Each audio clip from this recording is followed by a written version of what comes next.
Fruity. Don't stop the Fruity. Radio Fruity 88.0 FM.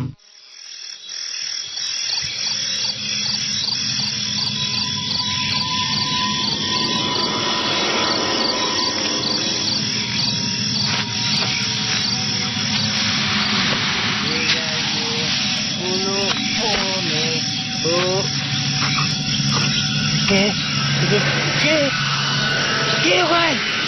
Mood FM.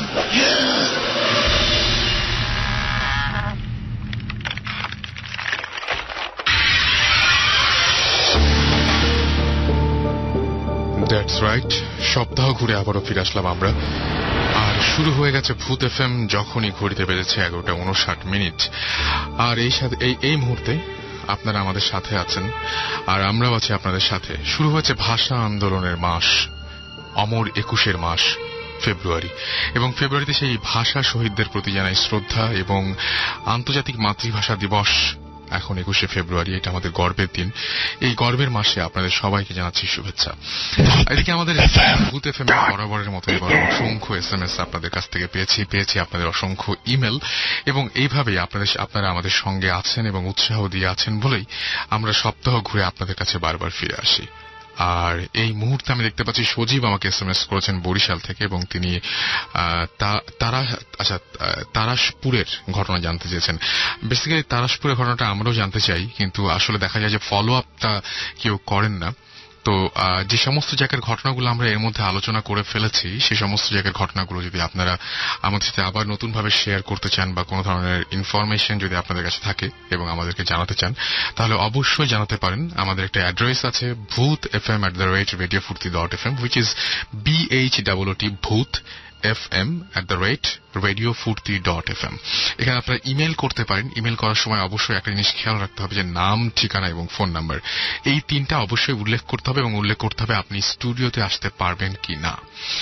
এদিকে জাহিন ময়মনসিং থেকে আমাদের SMS করেছেন, এবং তিনি বলছেন যে ক্লাস 9-এ পড়েন তিনি, অ্যান্ড তিনি যেটা বলছেন যে আমি আজকে ভূত এফএম এ কাহিনী শোনাতে চাই। আচ্ছা, কাহিনী শোনাতে চাইলে যে ইমেল অ্যাড্রেসটা বললাম, সেই ইমেল অ্যাড্রেসে আগে আপনাকে ইমেল করতে হবে আপনার কাহিনীটা। যদি অবশ্যই একটা জিনিস হচ্ছে যে অনেকে দেখা যায় যে হয়তো কাহিনীটা ঠিক সেই রকম না, বা নিজে একদম মনের ভুলেই কোনো একটা কিছু ঘটে গেছে, কিন্তু সেই কাহিনীটা এখানে সরাসরি এসে যদি আপনি বলেন তাহলে দেখা যাবে যে তেমন হয়তো অনেকের কাছে ভালো নাও লাগতে পারে।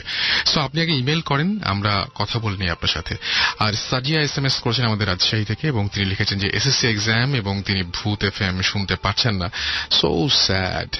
আমি যেটা বলবো যে এখন যেহেতু SSC এক্সাম, এত বড় একটা এক্সাম, এই সময় আপনার পরীক্ষার কথাই বেশি করে চিন্তা করা উচিত। আবার যে মাস ঘুরে তো ফিরে আসবেন আপনি আমাদের মাঝে, এবং তখন মন ভরে একদম ভূত এফএম এর সাথে থাকেন। আর তুলি আমাদের SMS করেছেন, তুলি, রূপা, অর্পিতা, সুদীপ ভূত এফএম শোনার জন্য তারা সবাই একসাথে হয়েছেন এবং একসঙ্গে শুনছেন, এবং তিনি এটা সেকেন্ড বার আমাদের SMS করছেন। Okay, thank you for being with us, এবং আশা করছি অনেক অনেক এনজয় করবেন আপনারা। ছোটন লিখেছেন যে বরিশাল থেকে, যে রাসেল ভাই, আই লাইক ভূত FM very much, and but ভূত এফএম এর টাইমিংটা একটু চেঞ্জ করলে ভালো হয়। আচ্ছা, টাইমিং চেঞ্জ করলে কিন্তু আমাদেরও বেশি মজা হয় না যে একটু আগে করলাম, কিন্তু দেখা যাবে কি ভয়ের যে ঘটনাগুলো, সেই ঘটনাগুলো যদি যখন ঘটে তখন যদি না ঘটানো যায়, তাহলে দেখা যাবে সেই ঘটনাগুলো আসলে ঠিক ওইরকম গ্রহণযোগ্যতা পাচ্ছে না। সাধারণত কি হয় যে এরকম রাতের বেলাতে কিন্তু ঘটে, এবং একটা জিনিস মনে রাখবেন যে রাত 1:30 থেকে রাত 3:30 পর্যন্ত কিন্তু ভয়াবহ অবস্থা ঘটে যায়, এবং এই সময় সাধারণত যে সমস্ত ইনসিডেন্টগুলো ঘটে, এই সময় দেখা গেছে যে বেশি ঘটে। এনিওয়েজ, আমার কাছে আজকে তো গেস্ট রয়েছেন, সঙ্গে আছি আমি রাসেল, সঙ্গে রয়েছে আমাদের ইঞ্জিনিয়ার মাসুম, এবং আমাদের গেস্টরাও রয়েছেন। আমাদের ভৌতিস টিমও জয়েন করবেন আমাদের সাথে ভেরি সুন। বাট তার আগে আমি একটা ঘটনা দিয়ে শুরু করতে চাই। সেটা হচ্ছে 2009 সালের ঘটনা, এবং 2009-এর এসএসসি এক্সামের পর আমাদের এটা পাঠিয়েছেন রবিন্স, এবং রবিন্স পাঠিয়েছে যে এসএসসি এক্সামের পর তিনি রাতের বাসে করে ব্রাহ্মণবাড়িয়া থেকে চিটাগাং যাচ্ছিলেন। ফেনী স্টেশনে একটা ফ্যামিলি উঠল তাদের বাসে, এবং তারা বলল যে তারা ঢাকায়, আচ্ছা তারা বলল তারা আমাকে ঢাকা মেট্রো আমার দেখা মাত্র, আচ্ছা এটা ঢাকা লিখেছেন উনি, আচ্ছা যাই হোক, দেখা মাত্র তিনি যেটা করলেন, তিনি বললেন যে আমাদের সামনে এসে দাঁড়ালেন এবং আমার পাশেই সিট ছিল এবং সেই আশেপাশে যতগুলো সিট ছিল সেই সিটগুলো তিনি বুক করে ফেললেন এবং তাদের মধ্যে একজন তাকে ভাইয়া বলে ডাকলো। তখন একজন মহিলা তার পাশে বসে তার দিকে এক দৃষ্টিতে অনেকক্ষণ ধরে তাকিয়েছিল। আর তিনি বললেন যে আমি তাকে কিছু বলার আগেই সে আমাকে বলল যে আমি নাকি দেখতে একদম তার ছেলেটার মতো, যে 5 বছর আগে হারিয়ে গিয়েছে। এবং চিটাগং পর্যন্ত অনেক কথা হলো, অনেক ঘটনা তারা নিজেদের মধ্যে আলোচনা করলেন, মহিলা এবং অন্যদের সাথে অনেক ধরনের কথা হলো এবং কদমতলিতে বাস স্ট্যান্ডে এসে তারা সবাই নেমে গেল। যাওয়ার সময় তারা যেহেতু অনেকক্ষণ ধরে বাসে একসঙ্গে ছিলেন এবং অনেক ঘটনা ঘটেছে, সো তারা যাওয়ার সময় তাদেরকে ঠিকানা দিয়ে গেলেন, যে অ্যাড্রেসে তারা থাকেন সেই অ্যাড্রেসটা দিয়ে গেলেন এবং মোবাইল নাম্বার তিনি দিয়ে গেলেন। এবং তিনি বলেন মোবাইল নাম্বার চাইলাম, বাট তারা জানালো যে তাদের কাছে মোবাইল নাই। ওকে, তার মানে মোবাইল নাম্বারটা পাওয়া যায়নি। কিছুদিন পর যেটা হলো, তারা সেই ঠিকানা মতো সেই জায়গায় গিয়ে দেখেন সেখানে একটা পুরনো ভাঙা বাড়ি এবং এটার আশেপাশে একটা কবরস্থান। এবং পরে তিনি একজনকে জিজ্ঞেস করেছিলেন যে সেই সেই যে লোকটা যাদের সাথে বাসে দেখা হয়েছিল তাদের ঘটনা কি, এবং সেই সমস্ত মেম্বারদের কথা তিনি জিজ্ঞেস করেছিলেন যে এরকম আমার সাথে বাসে দেখা হয়েছিল, এরকম ঠিকানা দিয়েছিল, এই জায়গায় নাকি তারা থাকে, তাদের ঘটনা কি, তারা কোথায় থাকেন, কি করেন, এই সমস্ত আর কি। শুনে সেই ভদ্রলোক যেটা বললেন সেটা হচ্ছে যে এই কবরস্থানে তাদেরকে কবর দেওয়া হয়েছে, যাদের কথা আপনি বলছেন তারা এই কবরেই শুয়ে আছে। তারা চিটাগং আসার সময় বাসের অ্যাক্সিডেন্টে মারা যায়। এই ঘটনাটা আমাদেরকে রবিন্স SMS করেছেন, ইমেল করেছেন। এরকম ঘটনা আমি জানি যে আপনাদের কাছেও নিশ্চয়ই আছে, এবং সেরকম ঘটনা যদি থেকে থাকে তাহলে আমাদের ইমেল করুন bhutfm@radiofurti.fm এ। আর সেই সাথে আমাদের সাথে যে কোনো ঘটনা শেয়ার করতে চাইলে আমাদের SMS করতে পারেন। শাউট লিখে স্পেস দিয়ে আপনার নাম লিখে স্পেস দিয়ে আপনার মেসেজ লিখে পাঠিয়ে দিন 9840 নাম্বারে। আজকে আমাদের সঙ্গে গেস্ট রয়েছেন, আমরা এখন গেস্টের সাথে কথা বলবো। আচ্ছা, আপনার নামটা একটু বলবেন প্লিজ। দিলাফরোজ মনি। আপনি কি করেন? আমি হাউস ওয়াইফ, বসুন্ধরায় থাকেন আপনি। আচ্ছা, যে ঘটনাটা আজকে আমাদের বলবেন সেই ঘটনাটার আগে, আচ্ছা সেই ঘটনাটা কোথায় ঘটেছিল আমাকে একটু বলেন। আমি যে ঘটনাটা বলবো সেটা তখন আমি টি গার্ডেনে ছিলাম। আমি 2008-এ মানে নভেম্বরের 30 তারিখ ঢাকায় এসেছি।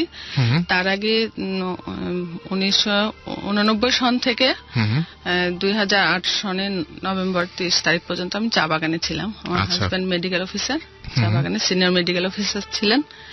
তো ওখানে চা বাগানে ছিলাম। তো চা বাগানে যখন প্রথম যাওয়ার পরে তো আমাদের বিভিন্ন বাংলোতে বিভিন্ন ক্লাবে পার্টি হতো। পার্টিতে সিনিয়র ভাই জুনিয়র ভাই সবাই বসে গল্প করতো, সেই ভূতের গল্প শোনাতো। তখন আমার বিশ্বাস হতো না। আচ্ছা, আমরা তো ঘটনায় আসবোই, তবে আমরা তার আগে অনেকেই আমাদের সাথে SMS করেন এবং ইমেলে জানান যে নতুন জয়েন করেছেন। তো আমাদের সেকেন্ড শোতে অথবা ফার্স্ট শোতে, আমার মনে হয় যে ফার্স্ট শোতেই হবে, আমরা একটা ঘটনা শেয়ার করেছিলাম আপনাদের সাথে। সেটা হচ্ছে যে জুজুর ঘটনা, যেটা হচ্ছে একটা চা বাগানে একটা টি স্টেটে ঘটেছিল ঘটনাটা। এবং সেই ঘটনাটা যেরকম ঘটেছিল যে একটা বাড়িতে একজন মহিলা এবং মানে একটা বাচ্চা এবং একটা তার হাজবেন্ড, 3 জন মিলে থাকেন। এবং সেই মহিলা একদিন বাচ্চা কোনো কারণে, আমি খুব সংক্ষেপে বলছি, সেই বাচ্চা কোনো কারণে খাবার খেতে চাচ্ছিল না। তো সেই মহিলা তাকে ভয় দেখানোর জন্য বললেন, খেয়ে নাও, না হলে জুজু আসবে। এবং একটু পরে তিনি কোথা থেকে যেন একটা সাউন্ড শুনতে পেলেন, জুজু আসবে। এটা শোনার সঙ্গে সঙ্গে মহিলা প্রচন্ড ভয় পেয়ে গেলেন এবং তিনি তারপরেও জিনিসটাকে অতটা বেশি গুরুত্ব দেননি। তিনি সেই বাচ্চাকে খাওয়াতে চেষ্টা করলেন। আবারও বাচ্চা যখন খেতে চাচ্ছিল তিনি আবারও বললেন যে খেয়ে নাও, না হলে কিন্তু জুজু আসবে। তখন এইবার যে ঘটনা ঘটল সেটা হচ্ছে সাউন্ডটা একটু চেঞ্জ হয়ে গেল এবং সেই সাউন্ডটা এবার যেটা শোনা গেল সেটা হচ্ছে জুজু এসছে। মহিলা পরে এই ঘটনাটা ঘটার পরে তার হাজবেন্ডের সাথে শেয়ার করতে যান এবং হাজবেন্ডকে বলেন যে এরকম ঘটনা, এরকম আমি খাওয়ানোর সময় একটু ভয় দেখাচ্ছিলাম, সে সময় কেউ একজন এরকম কথা বলে উঠলো এবং তারপরে আবার বললো যে এরকম ঘটনা। আমি বললাম যে জুজু আসবে, সঙ্গে সঙ্গে বললো জুজু এসছে। কি ব্যাপার এটা? সঙ্গে সঙ্গে আবারও মহিলা শুনতে পেলেন এবং যে ঘটনাটা ঘটলো সেটা হচ্ছে যে সেই একই আওয়াজ, যে আওয়াজটাকে জানালো জুজু খাচ্ছে এবং মহিলা সেই দৌড়ে ঘরের মধ্যে গেলেন এবং দেখলেন যে তার বাচ্চা এবং সেই বাচ্চাটাকে অর্ধেক খাওয়া হয়ে গেছে এবং কালো একটা প্রাণী এবং সেই কালো প্রাণীর ঘটনাটা আপনারা নিশ্চয়ই জানেন যে ঢাকারও একটা জায়গাতে সেই একই ঘটনার পুনরাবৃত্তি ঘটেছিল, মানে সেটার সাথে যোগসূত্র ছিল এবং সেদিন ভৌতিক টিম ছিল, তাদেরও এরকম ঘটনা জানা আছে সিলেট অঞ্চলে। তো আমাদের যিনি এসেছেন আজকে এখানে স্টুডিওতে তিনিও সিলেটের ঘটনায় আপনাদেরকে বলবেন, সিলেট টি স্টেটের, এবং আমরা তার কাছে আবার চলে যাই। এখন বলেন, আচ্ছা আপনার যে টি স্টেটের বিভিন্ন ধরনের ঘটনাগুলো শুনতেন বিভিন্ন অনুষ্ঠানে, সেই ঘটনাগুলোতে মূলত কি ধরনের ঘটনা ওরা বলতো? অনেক রাত্রিবেলা, বিশেষ করে 12টার পর যখন ঘুমিয়ে থাকতো বাংলোতে, তখন দেখতো যে শুনতে পেত বাংলো গেট দিয়ে ঘোড়া ঢুকেছে, ঘোড়ার শব্দ, ঘোড়ার পায়ের শব্দ ঢুকে বাংলোর কিছু দূর এসে আবার সেখান থেকে আবার ফিরে যেত। আচ্ছা, তো চৌকিদারকে জিজ্ঞেস করলে চৌকিদার এমন জিনিস হতো যে মানে কেউ হয়তো এসে বাংলোতে আসলেন, নামলেন, আবার চলে গেলেন। ওকে। তারপরে চৌকিদারকে জিজ্ঞেস করলে সাথে সাথে ডেকে জিজ্ঞেস করতো যে ঘোড়ার শব্দ হলো, কে আসছিল? চৌকিদার বলতো, কই না স্যার, কেউ আসেনি তো। আচ্ছা। তারপরে আবার এমন ঘটতো যে অনেক রাত্রেবেলা হয়তো এক বাগান থেকে আরেক বাগানে যাচ্ছে ভিতরে কোনো রাস্তা দিয়ে, জঙ্গলের মধ্যে দিয়ে, তখন দেখতো যে একটা লাশের মতো শুয়ে আছে রাস্তার মাঝখানে। তখন ভাবতো যে ভয় পেলে তো হবে না, লাশের পাশ কেটে চলে যেত, যে কিছু দূর যে আবার ফিরে এসে দেখতো যে লাশটা নেই, একদম রাস্তার মাঝখানে শুয়ে আছে, পুরো রাস্তা ব্লক করে। তখন পাশ দিয়ে আসতে হুন্ডা নিয়ে পাশ কেটে চলে যেত, যে কিছু দূর যে চিন্তা করতো যে লাশটাকে আর একটু দেখে আসি, আবার হয়তো পর মুহূর্তে আবার ঘুরে আসলো কিছু তো যাওয়ার পরে এসে দেখতো যে লাশটা নাই।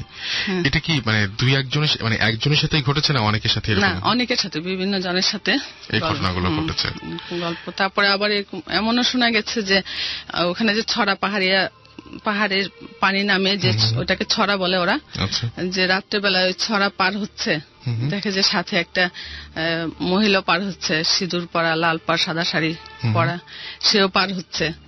তো ওখানে তো রাত্রেও ডিউটি থাকে, 24 আওয়ার্স অন ডিউটি থাকতে হয় সবাইকে, manager, assistant manager, medical officer, সবাইকে থাকতে হয়। হয়তো আর রাত্রে কোথাও গাছ কাটছে চোর, ওই পারপাসে সে গিয়েছিল, ফিরে আসছে যখন তার বাংলোতে ছড়াটা পার হয়ে আসতে হবে, তখন সে চলে আসছে তাড়াতাড়ি, তার ফ্যামিলি আছে, বাংলোতে আসছে। তারপর পিছনে তাকালো, যে দেখি তো মহিলাটা কি এত রাত্রে সে কোথা থেকে আসছে, তাকে দেখলো যে না, সে তো আর নেই। এরকম ঘটনা মাঝে মাঝে ঘটতো। হ্যাঁ, এরকম ঘটনা মাঝে মাঝে ঘটতো। আচ্ছা, তো আপনার সাথে যে ঘটনাগুলো ঘটেছিল তার মধ্যে প্রথমে আপনি কোনটা বলতেন? আপনি তো বেশ কয়েকটা ঘটনা ওখানে ঘটেছে। আমার সাথে আমি এরকম শুনতাম, প্রথমে শুনে আমার বিশ্বাস হতো না, যে না, তারপর ভয় পেতাম, ভয় লাগতো।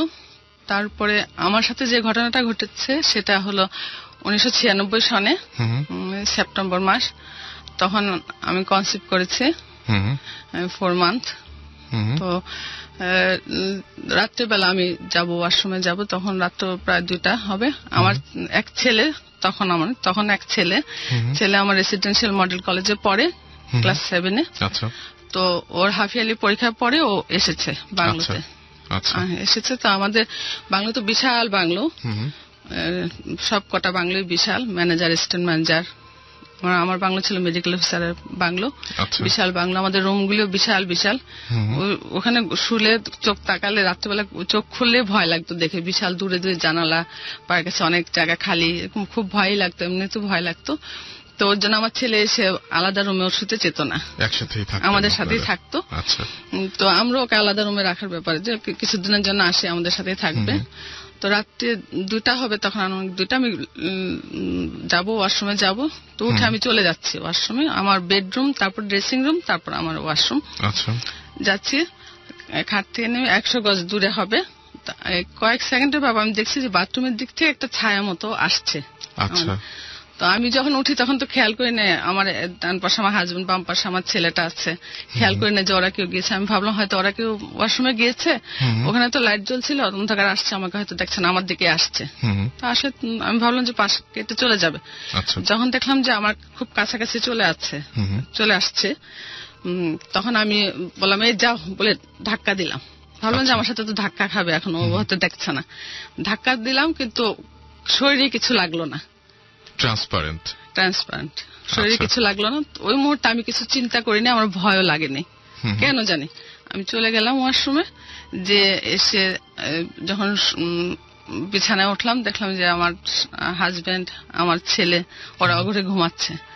তারপর আমি চিন্তা করছি, তো ওরা তো ঘুমাচ্ছে, খুব গভীর ঘুমে অচেতন, ওরা তো কেউ না। আবার ওরা হলে তো আমি হাতটা দিয়ে ধাক্কা দিলাম কিছু একটা লাগতো, তাই না, গায়ে লাগতো। তো এটা কি হতো, তখন আমার চিন্তা করে একটু ভয় লাগতেছিল, কিন্তু ওদেরকে আর জাগালাম না যে ওরা গভীর ঘুমে অচেতন থাক। চিন্তা করতে ভয়ে চিন্তা করতে তো ঘুমিয়ে গেলাম। পরের দিন সকালবেলা আমার হাজবেন্ডকে পুরো ঘটনাটা বললাম, ও একটু চিন্তা করলো এবং ভয় পেল, যেহেতু আমি নিজের চোখে দেখেছি জিনিসটা। আর বলে যে কনসিভ করলে তখন নাকি একটু খারাপ জিনিসের দৃষ্টি পড়ে, এরকম বলে মুরব্বীর অনেক সময়। ওই সব জায়গায় আমার বাংলোটা ছিল কিন্তু 100 বছরের পুরানো বাংলোটা। আচ্ছা, এটা অনেক ইম্পর্টেন্ট একটা ইনফরমেশন। হ্যাঁ, ওটা 100 বছরের পুরানো ছিল। তারপরে ও বললো যে ঠিক আছে, আমি ইলেকট্রিশিয়ান পাঠিয়ে দিচ্ছি, বেশ সুইচ একটা লাগিয়ে দিবে, তারপরে তুমি রাত্রে যখনই ওঠো লাইটটা জ্বালাবা আগে, তারপর অন্ধকার আর যেও না। আচ্ছা, তো এটা ঘটে গেল, ঠিক আছে। তারপরে আরেকটা ঘটনা আছে, সেটাকে এখন বলবো? হ্যাঁ বলেন, আপনি বলে যান, অসুবিধা নাই। তারপরে আপনি কি পরে জিজ্ঞেস করেছিলেন কাউকে, মানে বা এরকম যে এরকম কেন দেখলাম, বা ওই এলাকার কাউকে? না, ওই এলাকার কাউকে না, আমার বাংলো সার্ভেন্টদেরকেই বললাম। তো ওরা বললো যে ওরা আমাদেরকে মানে অফিসারের ওয়াইফদেরকে ওরা ম্যাম সাহেব বলে ডাকে। তো বললো যে ম্যাম সাহেব, আমাদের বাংলোতে তো একটা জিন আছে, কিন্তু জিনটা কিন্তু কারো ক্ষতি করে না। আমি বললাম তাই নাকি? তো আমি যেটা দেখেছি আর ওদেরকে বললাম না। আচ্ছা, তো ওরা শুধু এটাই বললো যে হ্যাঁ, আমাদের বাংলো একটা জিন আছে, কিন্তু এই জিনটা কারো ক্ষতি করে না, এটা সে চলাফেরা করে আমাদের বাংলোতে। আচ্ছা, তা আমি আর ওদেরকে এই ঘটনাটা কিছু বলিনি। আচ্ছা, এমনিতে আমাদের অন্যান্য ভাই ভাবিদের সাথে ওই পার্টিতে আলোচনা করেছি। তো ওরা একটু চিন্তা করেছে, আমরা যেরকম শুনতাম চিন্তা করতাম তেমনই ঘটে গেল। তারপরে আমার যা হোক, আমার মেয়ে হলো 97-এ 24 ফেব্রুয়ারিতে আমার মেয়ে হলো। হওয়ার পরে ওর বয়স যখন 3.5 মাস ওই সময়, আমি তখন আমার বাচ্চা জন্মের পর আমি 5-6 মাস লাইট ঘরে আলো জ্বালিয়ে ঘুমিয়ে থাকি। কারণ আর ওই জায়গাতে তো ওটা থাকবোই, চা বাগান, ওটা তো আমি আলো জ্বালিয়ে ঘুমিয়ে থাকবো, খুব ভয় লাগতো। তাই তো তখন রাত্র 9:30 বাজে। তো আমি বললাম যে 10টার দিকে আমরা খেয়ে নিই, ওখানে খেয়ে নিই। 10:30 আমাদের বেড়া চলে যায়, আমাদের খাই দিয়ে। তো আমি ভাবলাম যে 10টায় খাবো, এখন 9:30 বাজে, আধা ঘন্টা একটু শুয়ে থাকি। আমার মেয়েটার পাশে আবার রাত্রে কয়েকবার উঠতে হবে বলে আমার হাজবেন্ড আমার ডান পাশে শুয়ে আছে, ও ম্যাগাজিনের পাতা উল্টাচ্ছে, ম্যাগাজিন পড়ছে। আর মেয়েটা বাম পাশে ঘুমিয়ে আছে, ছোট বাচ্চা।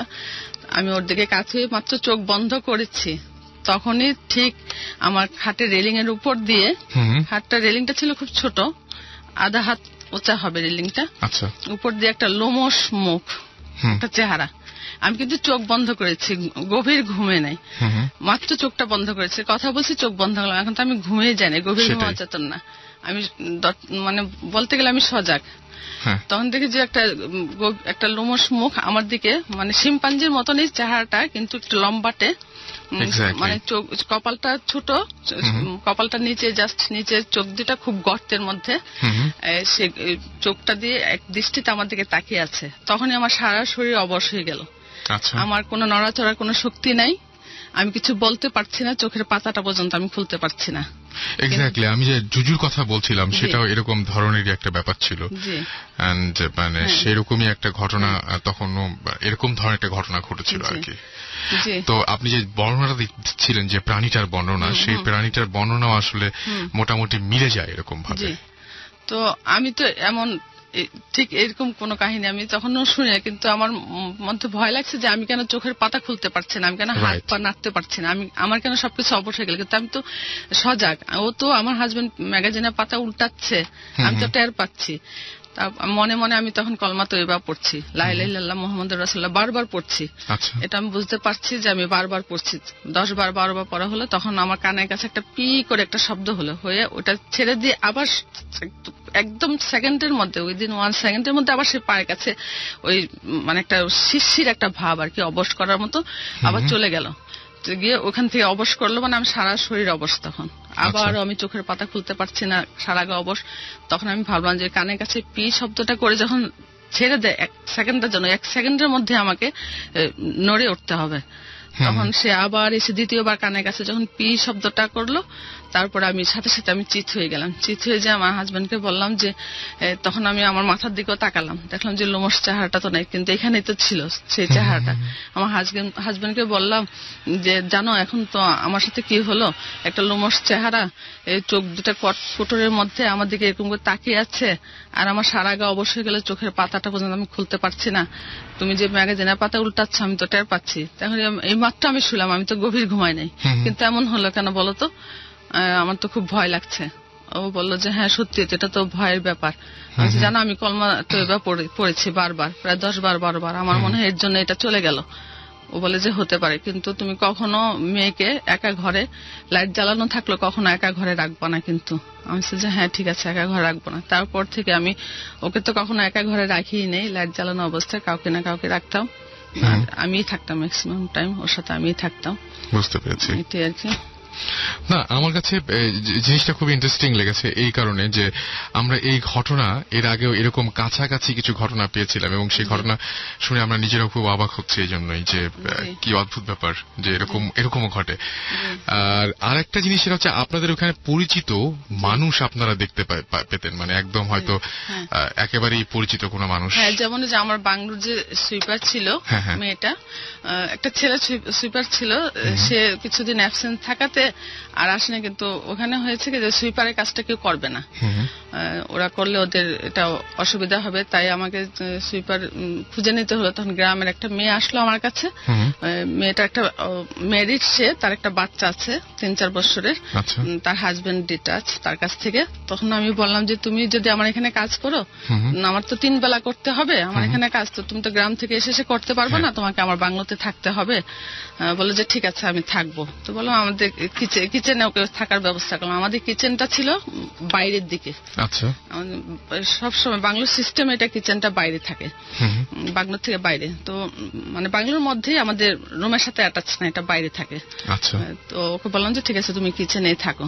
কিছুদিন থাকার পরে ও দেখলো হঠাৎ একদিন রাত্রে 1টার দিকে আমি ওকে ডাকছি, তো দরজা খুলে বের হয়ে আসলো, দেখলো যে আমি সাদা কাপড় পরা নাকি। ও আমাকে পরের দিন ঘটনাটা বলতেছে কি, আমি সাদা কাপড় পরা ওকে ডেকে নিয়ে যাচ্ছি আমার বাথরুমের পাশ দিয়ে, বাইরে দিয়ে ওদিক দিয়ে ডেকে নিয়ে যাচ্ছে, আমার রুমের পাশ দিয়ে ওদিক দিয়ে ডেকে নিয়ে যাচ্ছি। কিছু দূর যাওয়ার পরে ও চিন্তা করলো, দেখলো যে আমি খুব লম্বা নাকি, কিন্তু চেহারাটা কিন্তু আমারই দেখলো খুব লম্বা, সাদা কাপড় পরা। তখন ও চিন্তা করলো যে এটা তো ম্যাম সাহেব না, কিন্তু ম্যাম সাহেব তো এত লম্বা না। তখন ওর ঘরে ঢুকে দরজা বন্ধ করে দিল।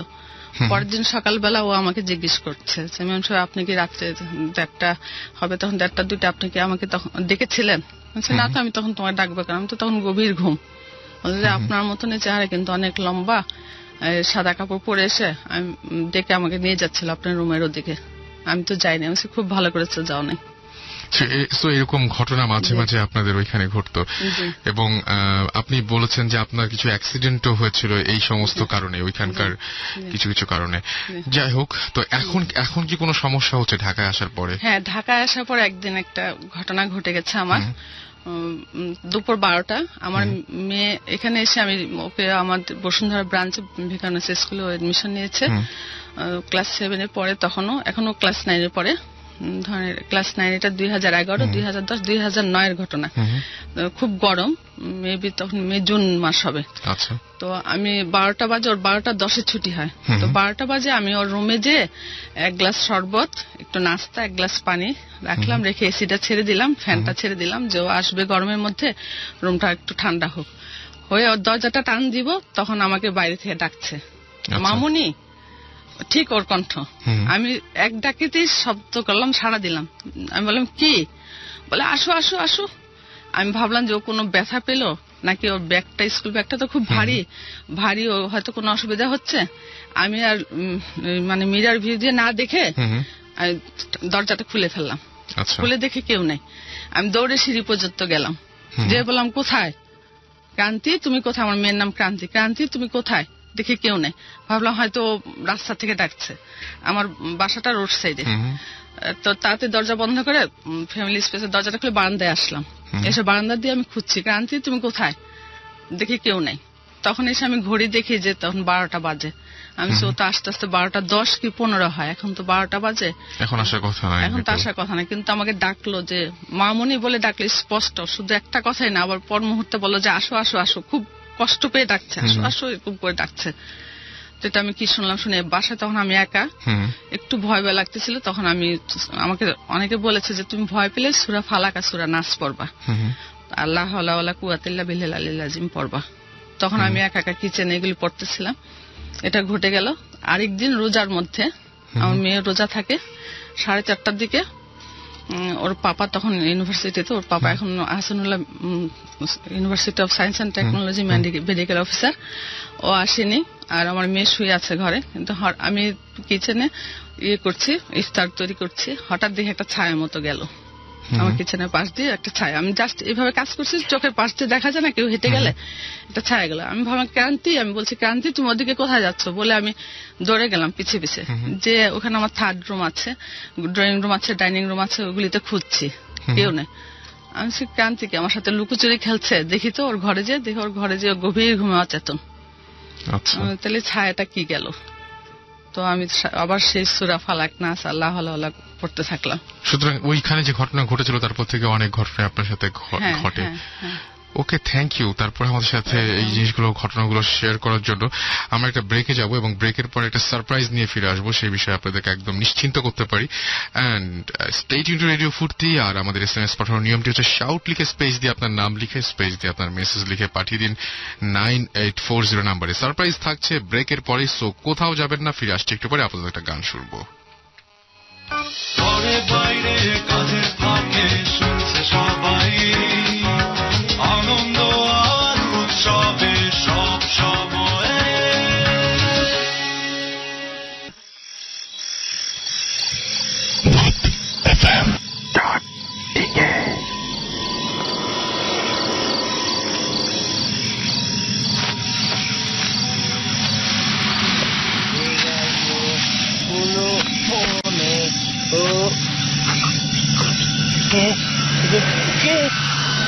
¿Qué, güey? What FM?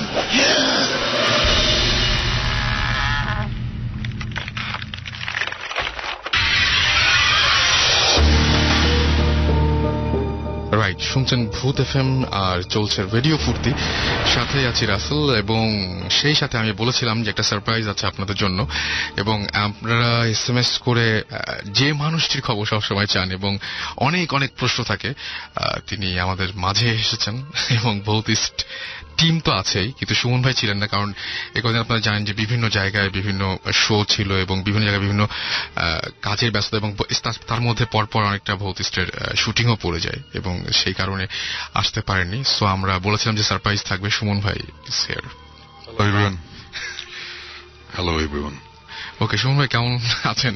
আমি আছি ভালোই, বাট সেটাই এই লাস্ট বেশ অ্যাকচুয়ালি লাস্ট 2 মাস ধরেই টাইম মতো রেগুলারলি আসতে পারছে না, because of the concerts and এই ভৌতিস্টের কাজও থাকে।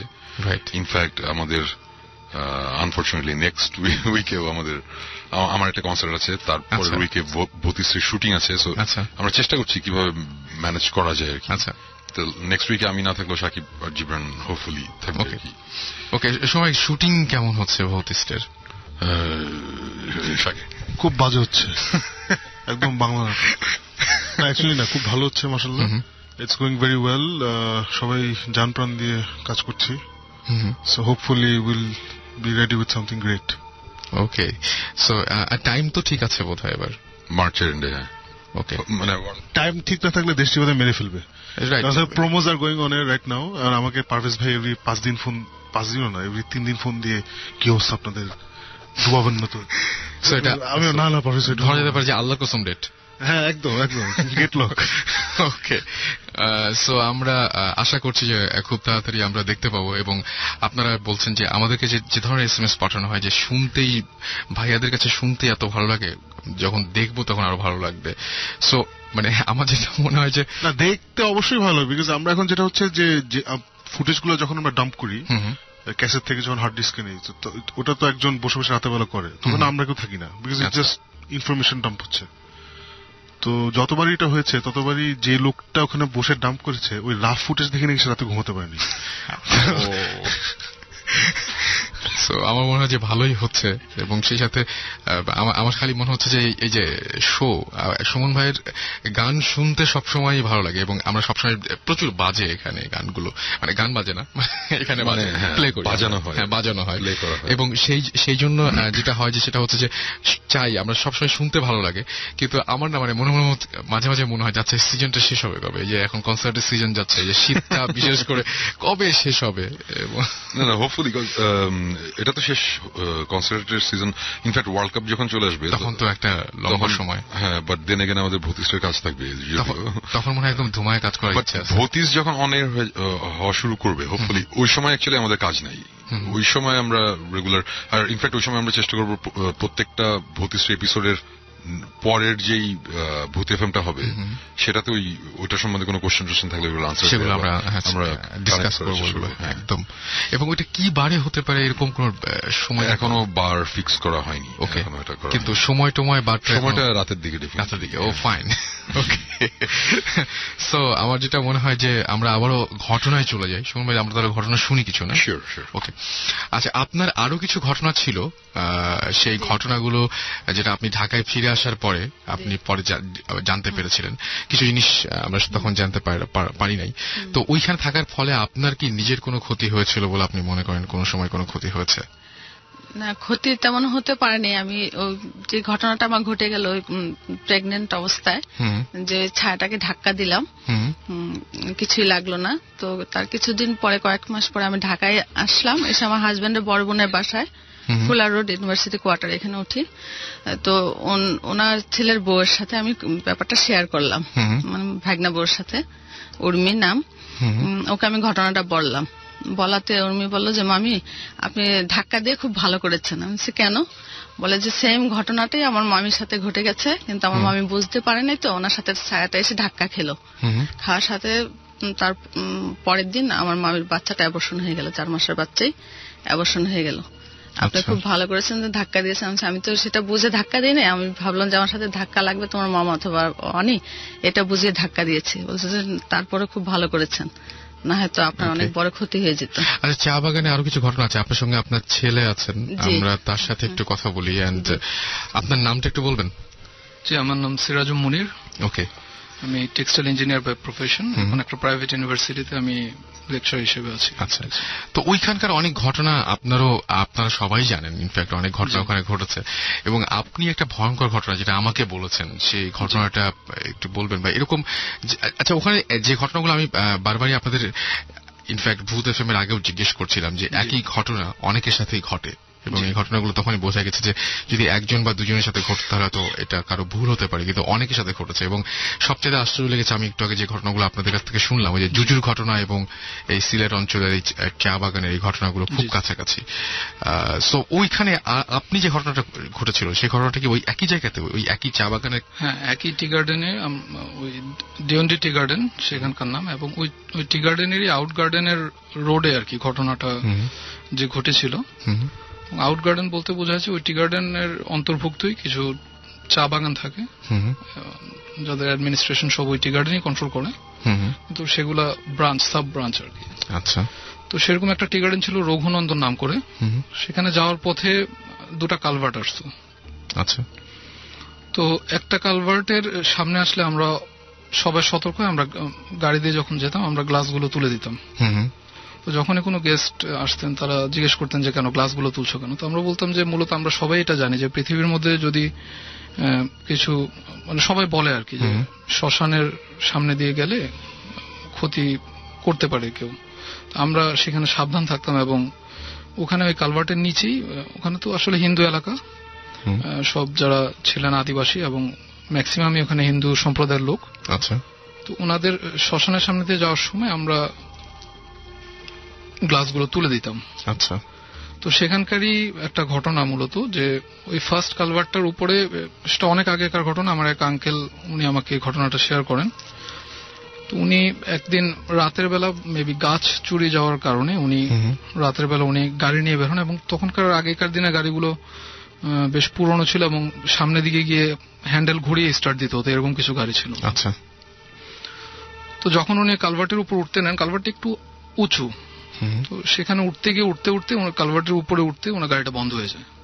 আচ্ছা। তো উনি রাতের বেলা নামে হ্যান্ডেলটা নেন পিছন থেকে, নিয়ে অনেকক্ষণ ধরে ঘোরাতে থাকেন, কিন্তু কোনো কারণে উনি আশ্চর্য হয়ে যান যে যেটা কিনা কখনো হয় না, সেটা গাড়িটি স্টার্ট নিচ্ছে না। আচ্ছা। বেশ কিছুক্ষণ চেষ্টা করার পর উনি টায়ার্ড হয়ে যান এবং একটু ফ্রাস্ট্রেটেড হয়ে উনি কালভার্টের সামনে, একটু উঁচু কালভার্ট, নিচের দিকে পানি যাচ্ছে ছড়ার মতো, ওদিকে তাকান। তখন দেখে যে মানে খুব নোংরা একটা জায়গা থেকে একটা লোক, মানে রাতের চৌকিদার, উনি চিনতে পারেন ওনাকে, তো ও উঠে আসতেছে। আচ্ছা। তো উনি মাঝখানে টি গার্ডেন অ্যানুয়াল লিভ হয়, 1 মাসের জন্য চা বাগানে ছিলেন না। আসার পরের দিনই ঘটনাটা, চুরির ঘটনাতে উনি তাড়াতাড়ি বের হন। তো উনি ওই চৌকিদার যখন উঠে আসে তখন জিজ্ঞেস করে যে, নাম ছিল রবি, তো চা বাগানে আসলে একই নামে অনেকে থাকে, তো ওকে সবাই দোসরা রবি বলতো সিনিয়রিটি বেসিসে। আচ্ছা। তো সে যখন বলে যে, আরে রবি তুমি এখানে নিচে কি করতেছিস, তাকে জিজ্ঞেস করে, তখন সে কথা বলে না কিছু, এসে হাত দিয়ে জাস্ট কপালে সালামের মতো দেখায়, দেখিয়ে সে হ্যান্ডেলটা হাত থেকে নিয়ে নেয়। আচ্ছা। নিয়ে বলছে যে, রবি কি করছিস? সে কোনো কথা না বলে গাড়ির সামনে যায়, এবং সাধারণত স্টার্ট একটা ডিরেকশনে ঘোরালেই হওয়ার কথা, কিন্তু সে ওখানে ওই আঙ্কেলকে আশ্চর্য করে দিয়ে সে অপোজিট ডিরেকশনে হ্যান্ডেলটা ঘোরায়। আচ্ছা। এবং একবার ঘোরানোর পর সেটা ছেড়ে দেওয়ার পর সেটা ঘুরতে থাকে এবং গাড়িটা স্টার্ট নেয়। আচ্ছা। উনি যদিও কিছুটা অবাক হন, অবাক হওয়ার পরে তার দিকে তাকিয়ে বলে যে, তুই তো কখনো গাড়িতে কাজ করিস নাই বা মেকানিক্যাল কাজকর্ম করিস নাই, বা এরকম বুঝাতে চান আর কি ওনাকে চা বাগানের ভাষায়। এটা কিভাবে পারলি তুই, বা এটা তো কখনো সম্ভব না। কোনো কথা বলে না, তার দিকে তাকে একটা হাসি দেয়, আবার কপালে সালামের মতো দেখায়, দেখে আবার সে নিচে চলে যায়।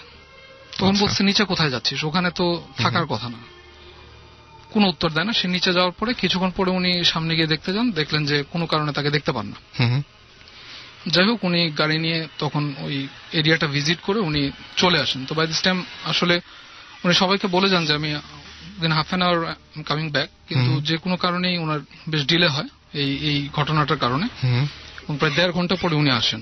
তখন ওনার জন্য সবাই ওয়েট করতেছিলেন ফ্যাক্টরির সামনে, এবং ওনাকে জিজ্ঞেস করে যে, স্যার কোনো সমস্যা হয়েছিল কিনা, বা আপনি কিছু জানালেন না, বা কোনো কিছু বললো যে জানানোর তো উপায় নেই, আমার সাথে কেউ ছিল না। বা তখন বললো যে কি সমস্যা হয়েছে, তখন উনি ঘটনাটা খুলে বলেন। তো বললেন যে কিভাবে এটা সমাধান হলো, বললো যে এরকম দোসরা রবি ছিল, সে বুঝলাম না, সে নিচ থেকে উঠে আসলো, উঠে এসে গাড়িটা ঠিক করে দিল,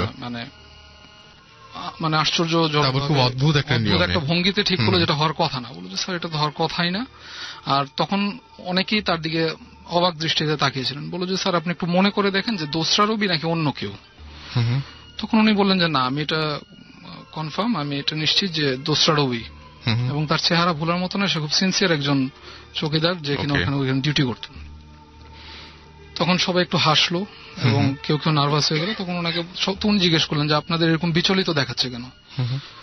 তখন বললো যে স্যার উনি তো গত সপ্তাহে মারা গিয়েছে, দোসরা রবি তো গত সপ্তাহে মারা গিয়েছে, এবং যে আপনি কোথায় ওনাকে দেখেছিলেন উঠে আসতে, বললো যে কালভার্টের রাইট কর্নার নিচ থেকে এরকম একটা জায়গা ছিল, নোংরা মতো ছিল, কিন্তু ওখানে ঘাসগুলো ছিল না। বলছে স্যার ওখানে ওকে আগুনে পোড়ানো হয়েছে, ঠিক ওই জায়গাটাতে আগুনে পোড়ানো হয়েছে, এটা কোনোভাবে, এবং সবাই সায় দিল যে হ্যাঁ।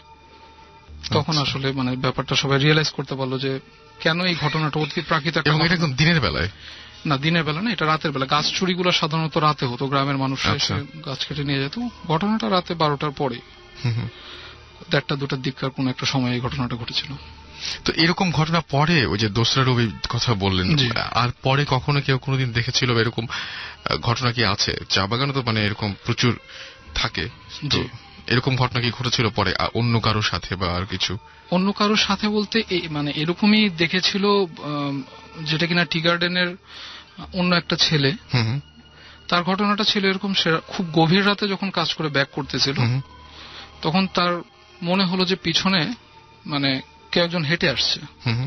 প্রথমে সে ফিল করলো যে পিছনে কনফার্ম করে হেঁটে আসছে, পিছনে যখন একটু ঘাটটা ঘুরালো বুঝলো যে একটা কুকুর জাতীয় প্রাণী তার বাম দিক দিয়ে তাকে ক্রস করতে যাচ্ছে। হ্যাঁ, তো যে কোনো কারণেই সে কারো কাছ থেকে শুনেছিল যে এই জাতীয় মানে কোনো রাতের বেলা কেউ যদি কোনো প্রাণী তোমাকে বাম দিক থেকে এগোতে চায় তোমার, তাহলে তুমি তাকে কখনোই এগোতে দিবে না। তো সে বামে চাপতে চাপতে ওই কুকুরটিকে মানে এগোতে দেয়নি, এবং লাস্ট যখন তার সোজা গিয়ে একটু ডানে চেপে একটা রাইট কর্নারে তার বাসাটা ছিল, বাসার সামনে গিয়ে সে যখন বাম দিকে ঘুরিয়ে তাকায় তখন জাস্ট দেখলো যে কুকুরটা দুই পায়ের উপর দাঁড়িয়ে সোজা হলো এবং নর্মাল হাইট থেকে বেশ উপরে এবং মিশে গেল। আচ্ছা, তারপরে সে 1 মাস কালা জ্বর বলো সেটাকে, যেটা কিনা কোনো কিছুই না, 105 ডিগ্রির জ্বর নামে না এবং মৃত পর্যায়ে চলে যায় একটা মানুষ। এবং সেটা নাকি সেটা সবাই বলেছিল যে সে যে ওকে আঘাতে দেয়নি, আঘাতে দিলে সে মারা যেত, সে যে আঘাতে দেয়নি ওই প্রাণীটার জিদ থেকে, এবং সে যে দাঁড়িয়ে লম্বা হয়ে গিয়েছিল এটা একটা মানে খুব খারাপ কিছু ছিল, তার জিদটার এফেক্টই তার উপরে পড়েছে। এরকম অসংখ্য ঘটনা বেশ কিছু ঘটনা, এবং সে আমাদের বাসাতে কাজ করে এবং তার কাছ থেকে শোনা। এনিওয়েজ, আমরা এতক্ষণ ধরে শুনছিলাম এবং এত রাত্রে কষ্ট করে আপনারা এসছেন দুইজন, এবং আপনাদের পুরো ফ্যামিলি আজকে এখানে আছেন, তারা সবাই একটা অনুষ্ঠান থেকে আপনারা সবাই এখানে এসছেন, সো গায়ে হলুদের অনুষ্ঠান। So thank you so much এত কষ্ট করে আমাদের সাথে জয়েন করার জন্য। এবং আপনার যে ঘটনাটা সেটা অসম্ভব রকমের অন্য ধরনের একটা ঘটনা আমরা এক্সপিরিয়েন্স করলাম আপনার কাছ থেকে। আর আপনি মানে যে দুজনে, আমার যেটা মনে হয় যে আমি তো এবং কষ্ট করে, আচ্ছা ইমেলটা কে করেছিলেন আমাকে? ইমেলটা আমার হাজবেন্ড করেছিল, আমি লিখে দিয়েছিলাম ঘটনাটা, তারপরে উনি করেছিলেন, লিখে দিয়েছিলাম, ও করেছে আমার husband. Okay, so thank you so much, আপনাদেরকে অসংখ্য ধন্যবাদ। সাকিব ভাই, কি মনে হয় একটা ব্রেকে যাব নাকি আমরা কন্টিনিউ করবো? কন্টিনিউ, তাহলে আমরা একটা ঘটনা শুনি। হ্যাঁ, কন্টিনিউ। শুনবে কিছু বলবেন? হ্যালো এভরিওয়ান, আমার নাম শোন। সিরিয়াসলি, আচ্ছা না, এনিওয়েজ, আমরা তখন কিছু ঘটনা শুনলাম, আর আজকে কি বলবো ঠিক জানি না, মানে হচ্ছে কি ব্যাপারটা হচ্ছে যে এভরি উইকে আমি না আসলেও হয়তো বা ভতিষ্ঠ কেউ না কেউ থাকে, আমাদের সব ঘটনা আমরা বলে দিচ্ছি মোটামুটি ভাবে। এখন কিছু জিনিস আমরা বলতে পারছি না বা বলতে চাচ্ছি না আমাদের টিভির এপিসোডে দেখানো হবে বলে, কারণ মূল আগ্রহটা বা ইয়েটাই এক্স্যাক্টলি। সো আগের থেকে যদি বলে দিই তাহলে ওই মজাটা থাকে না। তারপর ওই টি গার্ডেনের কথা যখন উঠলো, আমাদের টি গার্ডেন এই জায়গা নিয়ে একটা ইনভেস্টিগেশন আছে, যেটা আমরা অনেক আগেবার বলেছিলাম। সো ওখানে মেইনলি কি ঘটনা ঘটেছে এগুলো না বলি, ছোট্ট একটা স্টোরি বলি। সেটা হচ্ছে যে আমরা ওখানে গিয়েছিলাম তিনবার গিয়েছিলাম, রাইট? সো 3বারই আমরা প্রত্যেকবারই 3-4 দিন করেছিলাম। আচ্ছা, সো প্রথমবার যখন গেলাম তখন কিছুই হয়নি, সারা রাত গল্প গুজব, মশার কামড়, এগুলোই, তেমন কিছু ইন্টারেস্টিং কিছু হয়নি। সেকেন্ড টাইমে আমরা কিছু আওয়াজ টাওয়াজ পেয়েছিলাম বাইরে, অ্যাজ ইফ কোন একটা জন্তু বা কিছু একটা, some animal, something like that. But তখন আমরা বুঝতে পারিনি, বাট দরজায় নক টাইপের না, ঠিক দরজায় মানে বাড়িটারি খাওয়ার আওয়াজও পেয়েছিলাম। আমরা যখন বের হই তখন আমরা কিছুই দেখিনি, বাট ছোট্ট একটা জিনিস, সেটা হচ্ছে যে এর পরের দিন সকালবেলা অ্যাকচুয়ালি টের পাইনি এই জিনিসটা। দুপুরের দিকে আমরা রুম থেকে বের হওয়ার পরে ওই বাইরে বসে চা খাচ্ছিলাম, যখন আবার রুমে ঢুকতে গেলাম তখন নোটিস করলাম যে দরজার নিচের দিকে স্ক্র্যাচ টাইপের একটা ইয়ে। তখন সাকিব আবার বলতেছে যে শুনবে এটা আগে ছিল না, আমি মনে আছে দরজার মধ্যে এই ধরনের কিছু ছিল না। তারপরে ওইটা আবার আমি ভাবছি যে না এটা আগেই ছিল নিশ্চয়ই। তখন আবার ওই জিবরান আবার ক্যামেরা বের করলো, আমাদের তো প্রথম থেকে ফুটেজ সব না ছিল, তো তখন ক্যামেরার ফুটেজ চেক করতে গিয়ে আমরা পেলাম যে হ্যাঁ দরজাটা অ্যাকচুয়ালি নিচে কোনো স্ক্র্যাচের দাগ ছিল না। স্ক্র্যাচের দাগ যে কোনো ভাবেই আসতে পারে, এটা ব্যাপার না, জীবজন্তু কিছু একটা এসে করতেই পারে। বাট স্ক্র্যাচটা খুব ইন্টারেস্টিং ছিল। জিনিসটা হচ্ছে অনেকটা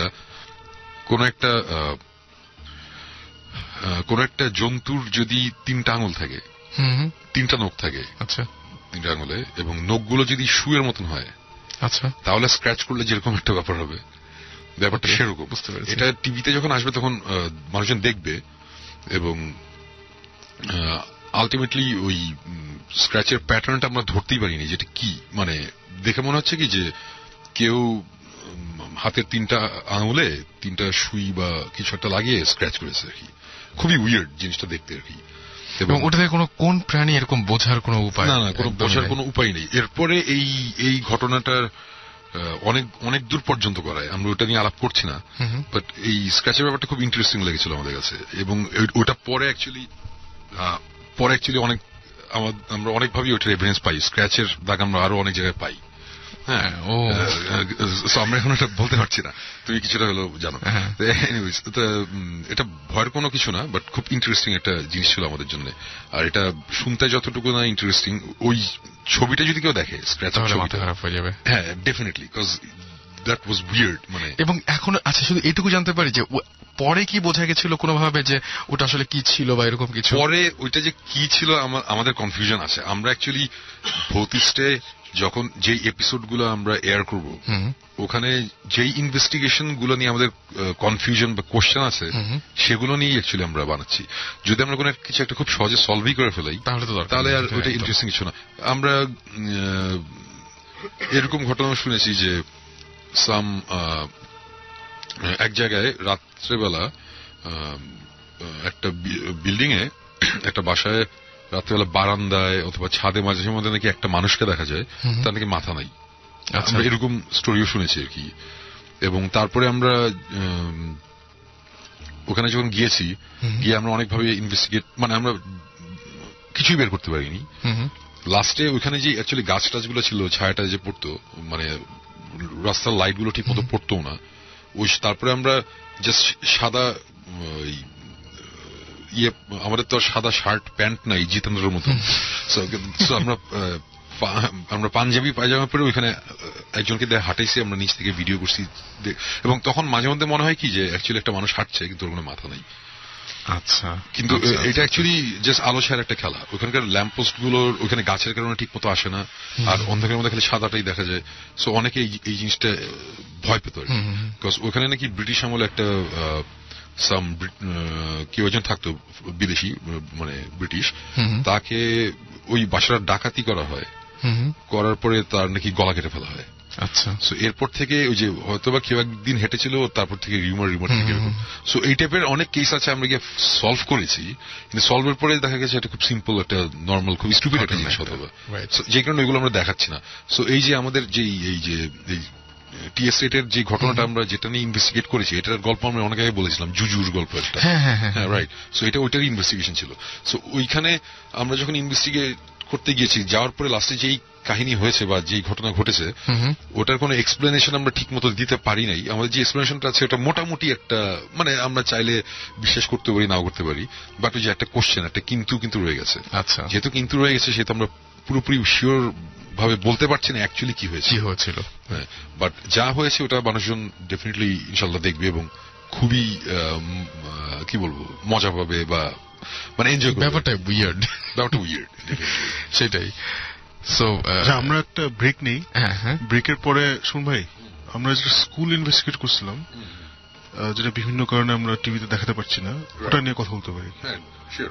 সো ব্রেক থেকে ওকে, তাহলে আমরা একটা ব্রেক নিয়ে নেই। এন্ড স্টে টিউনড রেডিও ফুর্তি, ফিরে আসছে একটু পরে। আর যারা ইমেইল করতে চান তাদেরকে বলবো, ভূত FM BHOOT ভূত FM @radiofurti.fm এ আপনারা ইমেইল করতে পারেন, অথবা আপনারা আমাদেরকে ইচ্ছা করলে SMS করতে পারেন। শাউট লিখে স্পেস দিয়ে আপনার নাম লিখে স্পেস দিয়ে আপনার মেসেজ লিখে পাঠিয়ে দিন 9840 নাম্বারে। এবং স্টে টিউনড রেডিও ফুর্তি, ফিরে আসছে একটু পরে। আপনাদের শুনে আসবো একটি গান।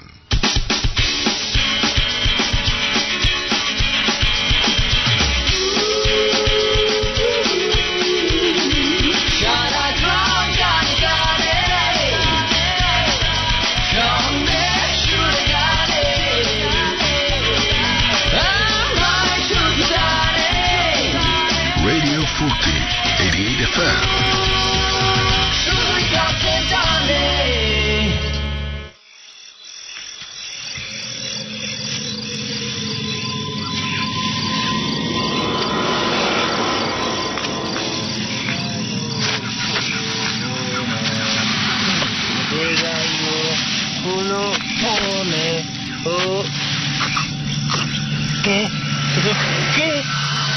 ¿Qué, güey? What FM.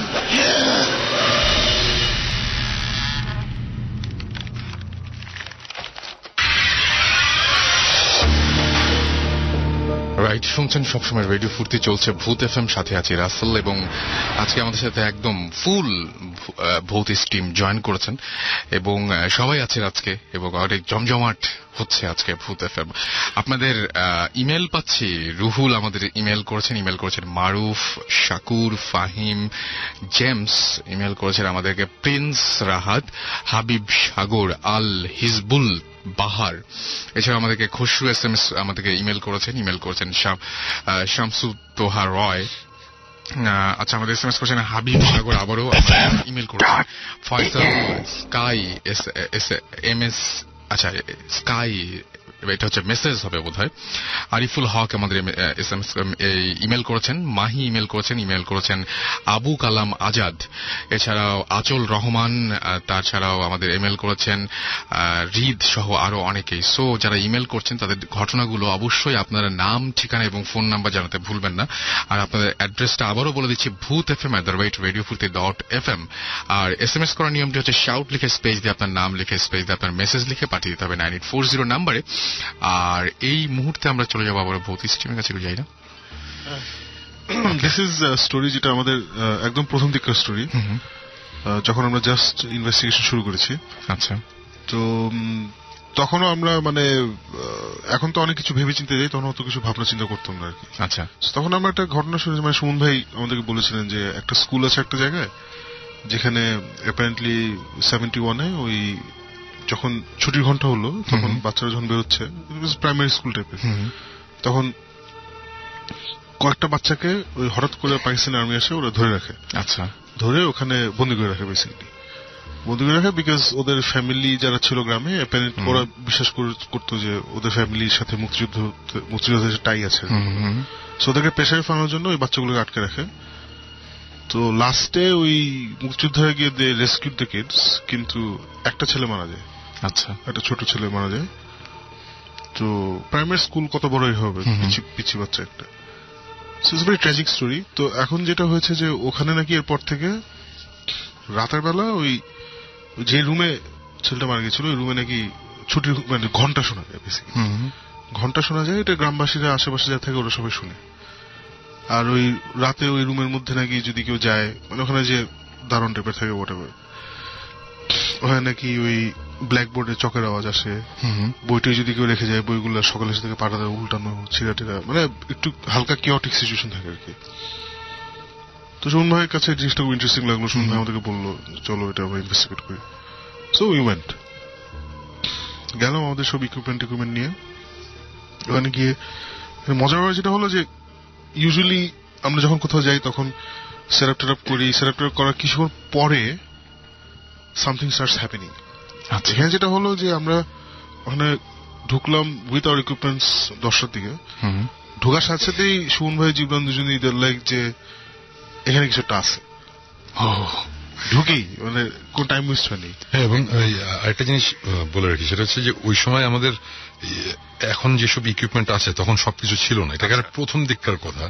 এবং ওই সময় অ্যাকচুয়ালি সাকিব যেটা বলছিল যে আমাদের ইনভেস্টিগেশন অনেক প্রবলেম ছিল, আমরা জানতাম না কি করতে হবে, কি করতে হবে, হ্যাঁ কি করতে হবে না করতে হবে।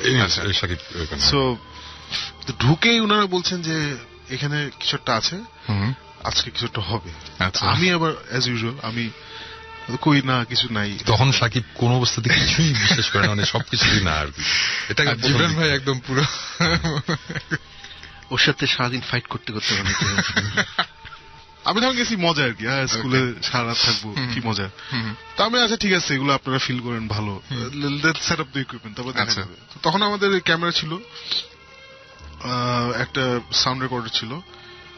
তো ক্যামেরা একটাই ছিল তখন, একটা ইনফ্রারেড ক্যামেরা ছিল, একটাই সাউন্ড রেকর্ডার ছিল। তো ওই দুইটাই সেট আপ করছে, আর কিছু ছিল না আমাদের। সেট আপ করে তো এখন তো আমরা অনেক কিছু করি। এখন আমরা যে এন্ট্রি এক্সিট কোথায়, কল কোথায় ছাড়া আছে, বাথরুম কয়টা, রুমের ভিতরে আর কি আছে, বাতাস কোন দিকে, অনেক কিছু, তখন এসব কিছু আমরা দেখতাম না। আচ্ছা, তখন সবকিছু ঠিকঠাক করে আমরা বসে আসছি। তো বসে আসছি, আর সুমন ভাইয়ের জীবন কনভিন্স যে এখনই কিছু একটা হবে। সোনাদ খুব তাড়াহুড়ো করে সেট আপ করছি, সেট আপ করে বসে আছি। তো আমরা 10টা দিয়ে গিয়েছি, সেট আপ করতে করতে এসছে 10:20, 10:30। ওকে, সেট আপ শেষ হয়েছে, সাথে সাথে উই হার্ড দ্য বেল। আল্লাহ, শেষ হয়েছে না, ঠাং ঠাং ঠাং করে স্পিড আপ করা শুরু করলো। আচ্ছা, প্রথমে ইট ওয়াজ লাইক ঠাং ঠাং এন্ড দেন আস্তে আস্তে ঠাং ঠাং ঠাং, লয়টা বেড়ে যাচ্ছে, একদম বিটটা বাড়তেছে। আর মজার ব্যাপার যেটা হয়েছে যে আমরা তো একদম স্কুলের মধ্যে, কিন্তু আমাদের মনে হচ্ছিল যে অনেক দূর থেকে ঘন্টা বাজছে।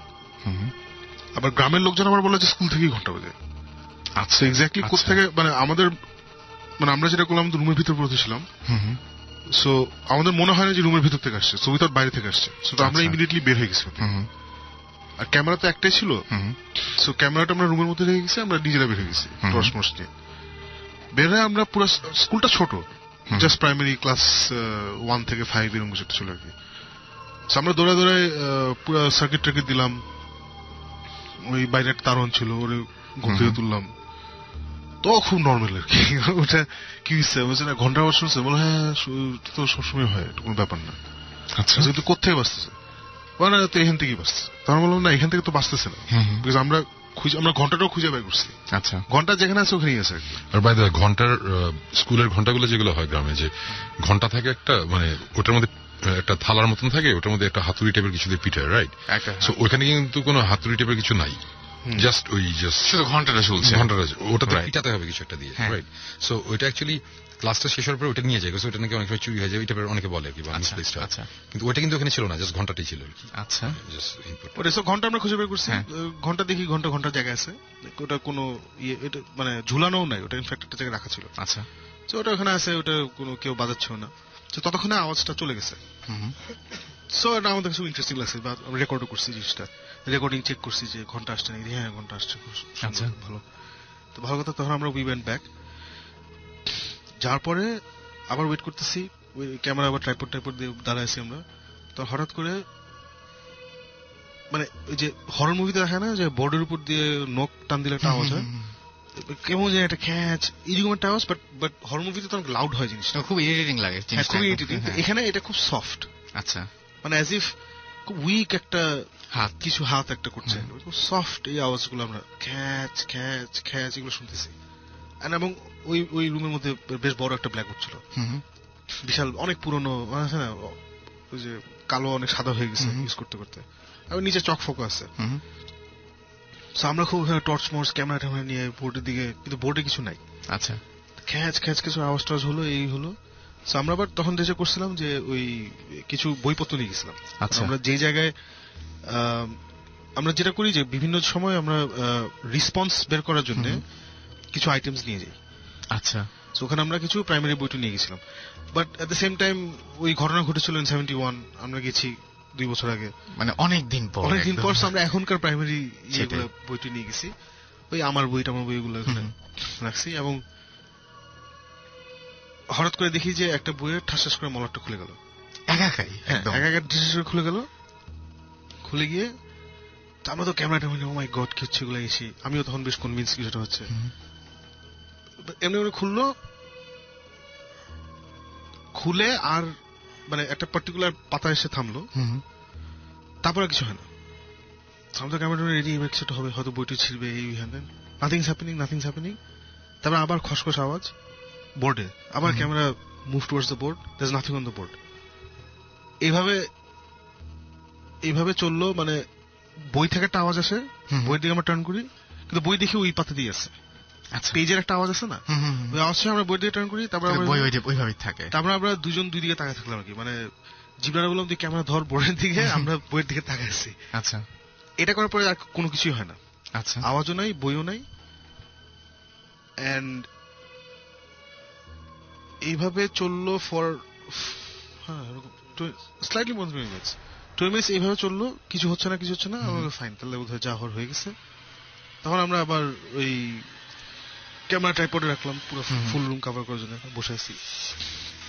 তো হঠাৎ করে একটা হালকা আওয়াজ আসলো, যে আওয়াজটা ওই যে বিড়াল রাতে কান্দে না, কিছুটা ওটার মতো আর কি। রাতে বেলা শুনলে বেশ ভয় লাগে আর কি। সো ওটা আমরা রেকর্ড করলাম। সো ওটা এখন ওটা কি বিড়াল কাচ্ছে নাকি বাচ্চা কাচ্ছে আমরা জানি না, ওটা রেকর্ড করলাম। আমরা কথা বললাম যে এখানে কি কিছু আছে নাকি, if there some spirit here, তাহলে আমার সাথে কমিউনিকেট করো, আমরা এখানে কমিউনিকেট করার জন্য আসছি। ওই আওয়াজটা আরো কয়েকবার হলো, তারপর থেমে গেল। থেমে যাওয়ার পর আমরা আবার ইনভেস্টিগেট করতে বের হলাম আশেপাশে কোনো বিড়াল আছে নাকি। আমরা ঘোরাঘুরি করে আমরা কোনো বিড়াল টিড়াল পাইনি। এগুলো করতে করতে তখন বাজে হয়তো রাত 12:30 একটা, খুব ফাস্ট হয়েছে সবকিছু। আচ্ছা, ফাস্ট হয়ে গেল, তারপর আবার ওই ঘন্টার আওয়াজটা আসলো। আচ্ছা, ঠ্যাং ঠ্যাং ঠ্যাং ঠ্যাং ঘন্টাটা আসলো, এসে আবার মিলিয়ে গেল। আচ্ছা, এরপরে আমরা আরো 1 ঘন্টা ছিলাম ওখানে, 2টা পর্যন্ত। আরেকটা, হ্যাঁ এরকম একটা কিছু। তারপর কিছু হয়নি, নাথিং হ্যাপেন।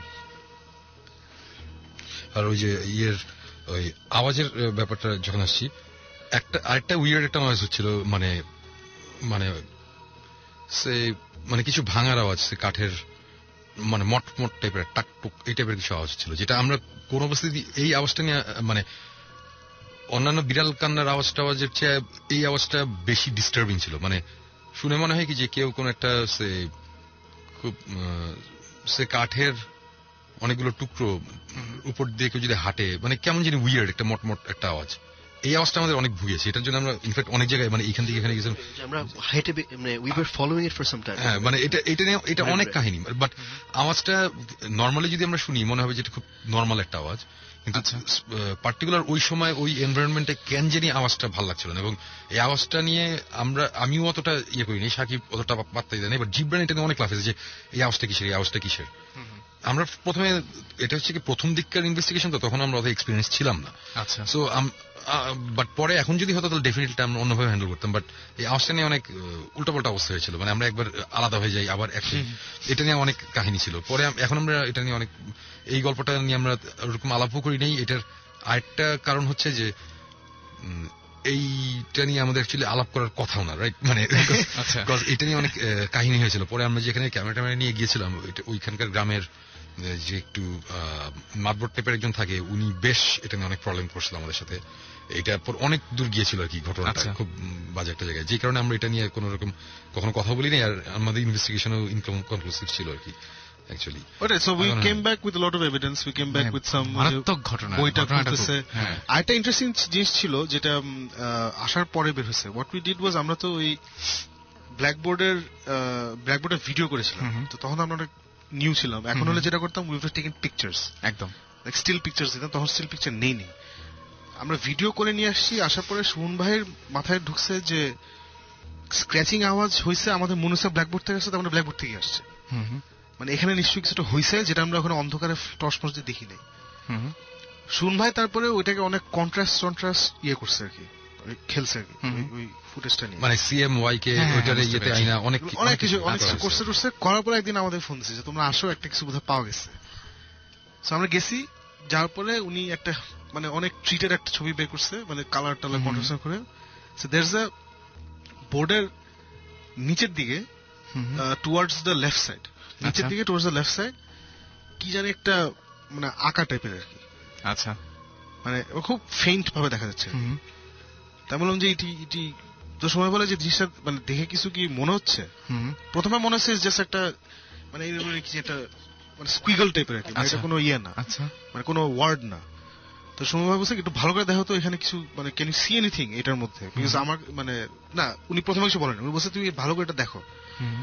তো ওটা দেখেই প্রথমে আমি জীবন বললে যে না এটা কোথেকে আসলো, সেটাই তো, এটা কোথেকে আসলো। সময় বলছে না, এটা এখানে ছিল, এটা আমরা অন্ধকারে দেখতে পাইনি। আচ্ছা, আর আমরা যেটা করি, আমরা দিনের বেলা ফেরত যাই না, ওই রাতে যখন চলে আসি আমরা চলে আসি। সো ওটা দিকে কিছুক্ষণ থাকার পরে তখন হঠাৎ জীবন বলে কি দোষ, এটা দেখতে তো ওটা লেখার মতো লাগছে। আমি বলছি যে লেখার মতো লাগছে মানে, বলে না দেখ ইট লুকস লাইক আ লেটার, দুইটা লেটার মতো লাগছে। তারপরে আমরা ও বলার পরে পাওয়ার অফ সাজেশন, ও বলছে আমার হ্যাঁ তাই তো লেটার মতো লাগছে। তারপর আমি বলছি দোষ আর কিছু বলিস না। আসল ভাই বলছে হ্যাঁ এটা ডিসকাস করো না, দুইটা মানে নিজেরা চিন্তা করো কি লাগতেছে, এন্ড দেন ইন্ডিপেন্ডেন্টলি বলো যে এটা আমার কাছে এটা লাগতেছে, বুঝছো, ডিসকাস করে বললো না। আচ্ছা, তখন আই ওয়াজ লাইক শুনো ভাই, it looks like the word ছুটি। হ্যাঁ, আচ্ছা, ইট লুকস লাইক দ্য মানে এমন ভাবে লিখছে যে তুমি অ্যাটলিস্ট 2 মিনিট ধরে তাকা বুঝবে না যে এটা ছুটি। আচ্ছা আচ্ছা, বাট অনেকক্ষণ তাকায় থাকলে, চিন্তা করতে থাকলে ইট জাম্পস আউট। অনেকক্ষণ পর বুঝলাম যে এই প্যাটার্নটা আসলে বাংলা 6 রসুকার টয় ঋষিকার। আচ্ছা আচ্ছা, এই উইয়ার্ড জিনিসটা হয়েছে এমবেডেড করা, মানে শেষের 1 মিনিট হয় না, এক টানে রেখা। ইটস নট লাইক পাশাপাশি। ও আচ্ছা আচ্ছা আচ্ছা, একদম এক টানে লেখা। হ্যাঁ, মানে ইটস লাইক ছ লিখে ওইটার উপরেই টয় রসিক। আচ্ছা আচ্ছা আচ্ছা, বুঝতে পারছি। এবং খুব সুন্দরভাবে লেখাটা, মানে লেখাটা খুব, সে আমরা যদি বাম হাতে এখন যদি লিখতে চাই যে টাইপের হবে ওরকম। ঘটনা কিন্তু এখন শেষ হয় নাই, ঘটনা আমি বুঝতে পারছি, কারণ ঘটনা এখন শুরু হয়েছে। হ্যাঁ, একদম একদম।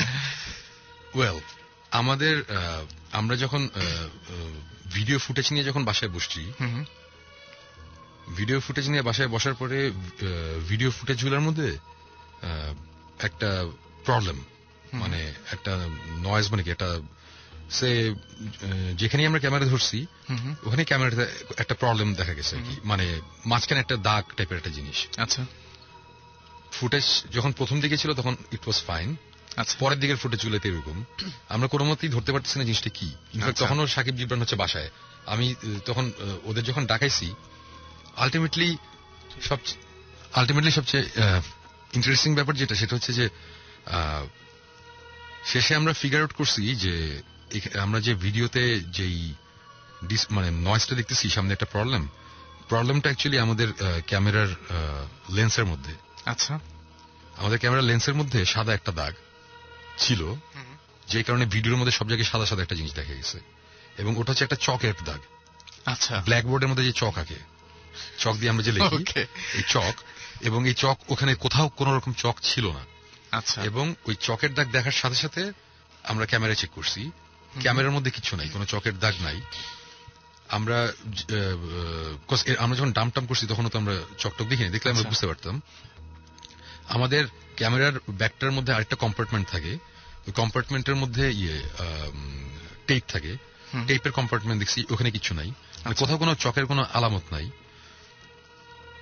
সবচেয়ে মজার মানে কি, সবচেয়ে ইন্টারেস্টিং ব্যাপার হচ্ছে, তখন আমাদের মাথায় একটা জিনিস আসলো, আমরা দোকান থেকে এক গাদা চক কিনলাম।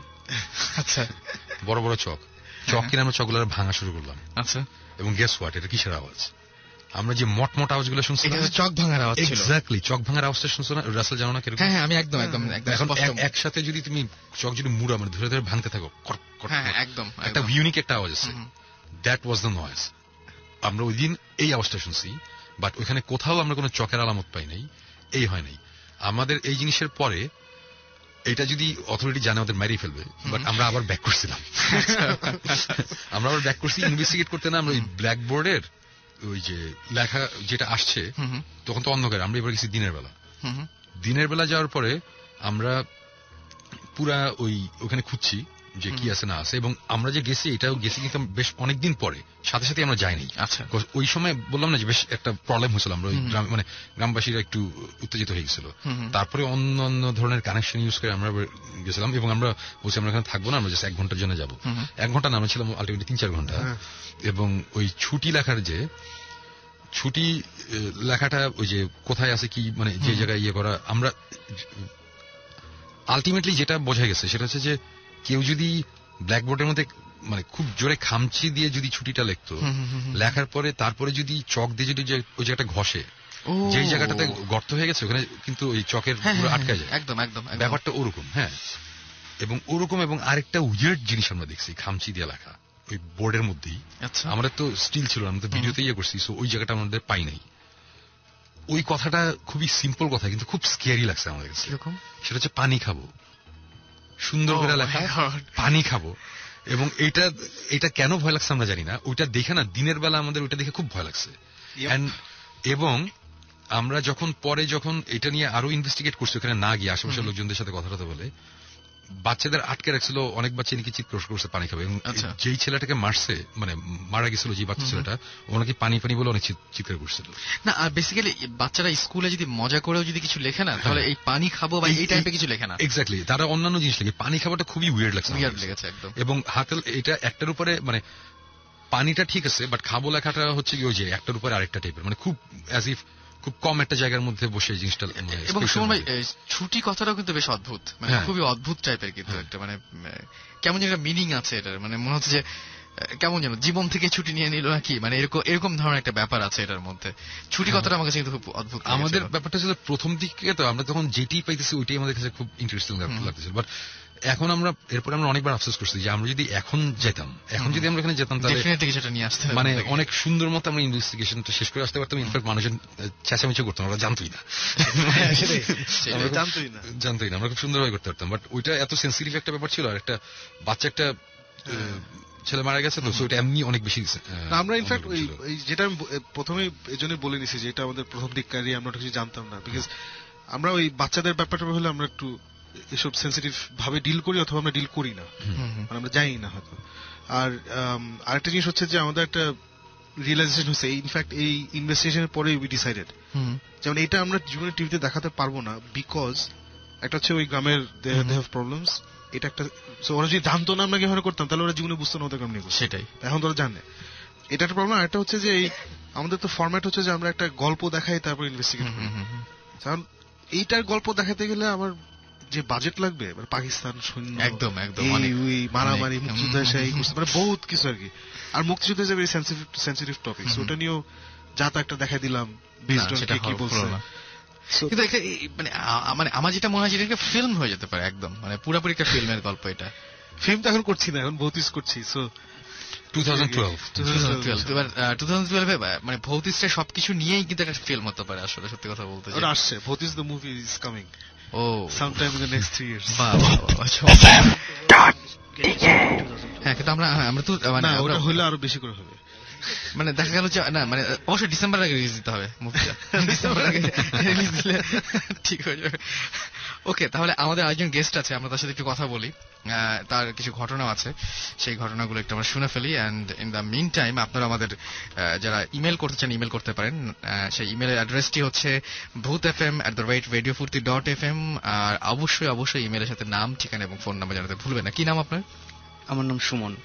সুমন, বলেন আপনি আপনার যে ঘটনা, সেই ঘটনাগুলো বলেন। সুমন নাম বলে খুব হাসছে। আচ্ছা, ওটা কিন্তু আমি না। হ্যাঁ, সেটাই এটা অন্য সুমন। আমার যে কাহিনী বেসিক্যালি সেটা হচ্ছে আজ থেকে প্রায় 5-6 বছর আগে। আচ্ছা। তো সেটা আমি তখন আমার নানুর বাড়িতে থাকতাম, এবং আমাদের দেশের বাড়ি হচ্ছে জয়পুরহাটে, এবং আমার নানুর বাড়িতে হচ্ছে ফরিদপুরে কানাইপুরে। আচ্ছা। ওখানে আমি জয়পুরহাটে ক্লাস 5 পর্যন্ত পড়ার পরে নানুর বাড়িতে চলে আসি।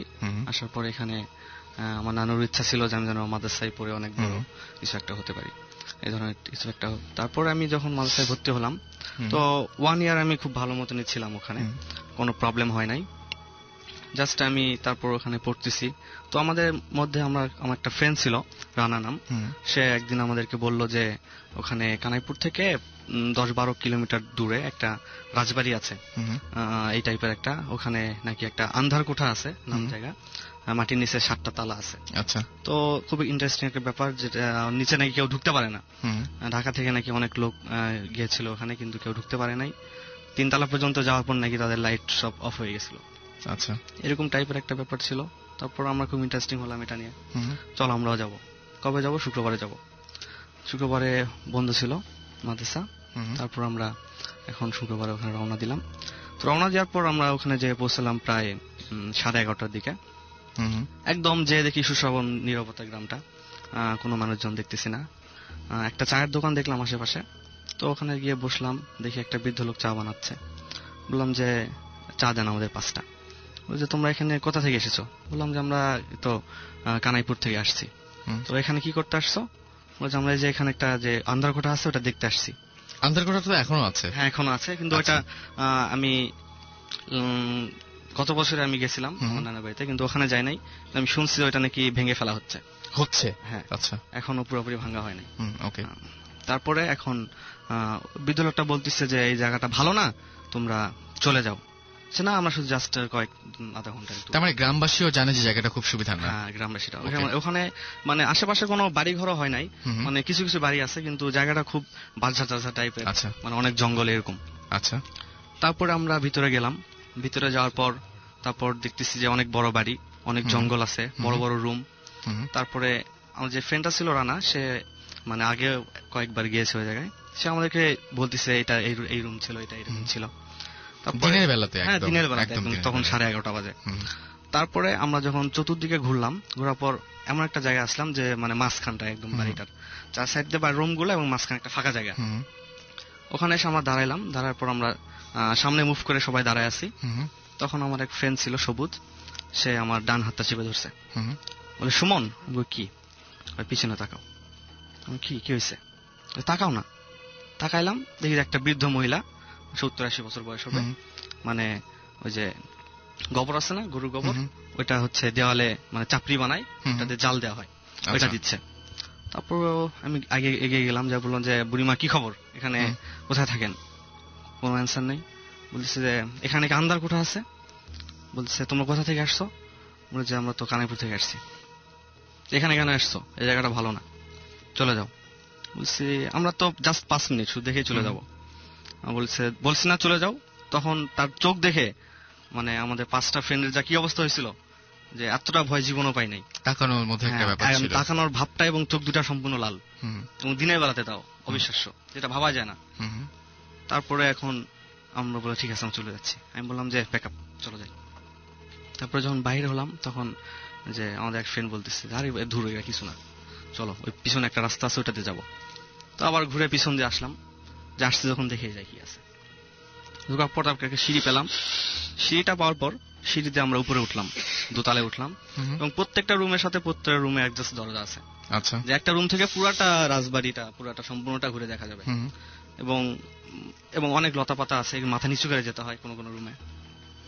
তো একটা রুমে পৌঁছালাম, পৌঁছার পর বলতেছে এটা রাজার থাকতো, এখানে রাজার থাকতো, এখানে রাজার মেয়ে থাকতো, এরকম টাইপের। তারপরে আমার যখন একটা রুম, আমি মানে এমন একটা রাস্তা ছিল যে রাস্তাতে একজন করে ক্রস করা যাবে, মানে 2 জন যাওয়া যাচ্ছে না, মানে সরু চিপা একটা রাস্তা, মানে আর সব জঙ্গল আছে। তারপরে আমরা যখন যাচ্ছি, আমি সবার পিছনে ছিলাম। তো আমরা যখন সবাই 5 জনে যাচ্ছি, 4 জন একটা রুম ক্রস করছে, মানে আমি রুমটা এখন ক্রস করি নাই। আচ্ছা, তখন দেখি যে আমার এই নখটা, তর্জনী নখটা, মানে এই নখটাকে যেন ধরছে হাত দিয়া, এবং হাতটা খুব ঠান্ডা ছিল। ধরার পর আমি এখন পিছনে তাকাইছি, দেখি যে 10, 12, 11 এরকম বছর একটা পিচ্চি মেয়ে, মানে লাল একটা ফ্রক পরে আছে, আমার দিক তাকিয়ে হাসতেছে। আমার বয়সও তত তেমন বেশি না, আপনার 13, 14, 15 এরকম। তারপরে আপনার আমি তাকাই আছি, আমার দিকেও তাকাই আছে। আবার আমার ফ্রেন্ডদের দিকে তাকাই, দেখি যে তারা চলে যাচ্ছে আমাকে ছেড়ে। আমি তাদেরকে ডাক দিলাম, এদিকে আসো। তারপরে মেয়ে আমাদের তাকাই আছে। আমি বলছি তুমি এখানে কি করো? বাসায় যাও, পিচ্ছি মেয়ে। তাকাই আছে আমার দিকে। তারপর আমার বন্ধুরা আমাকে পাচ্ছে না, তারপর তারা আবার ব্যাক করছে।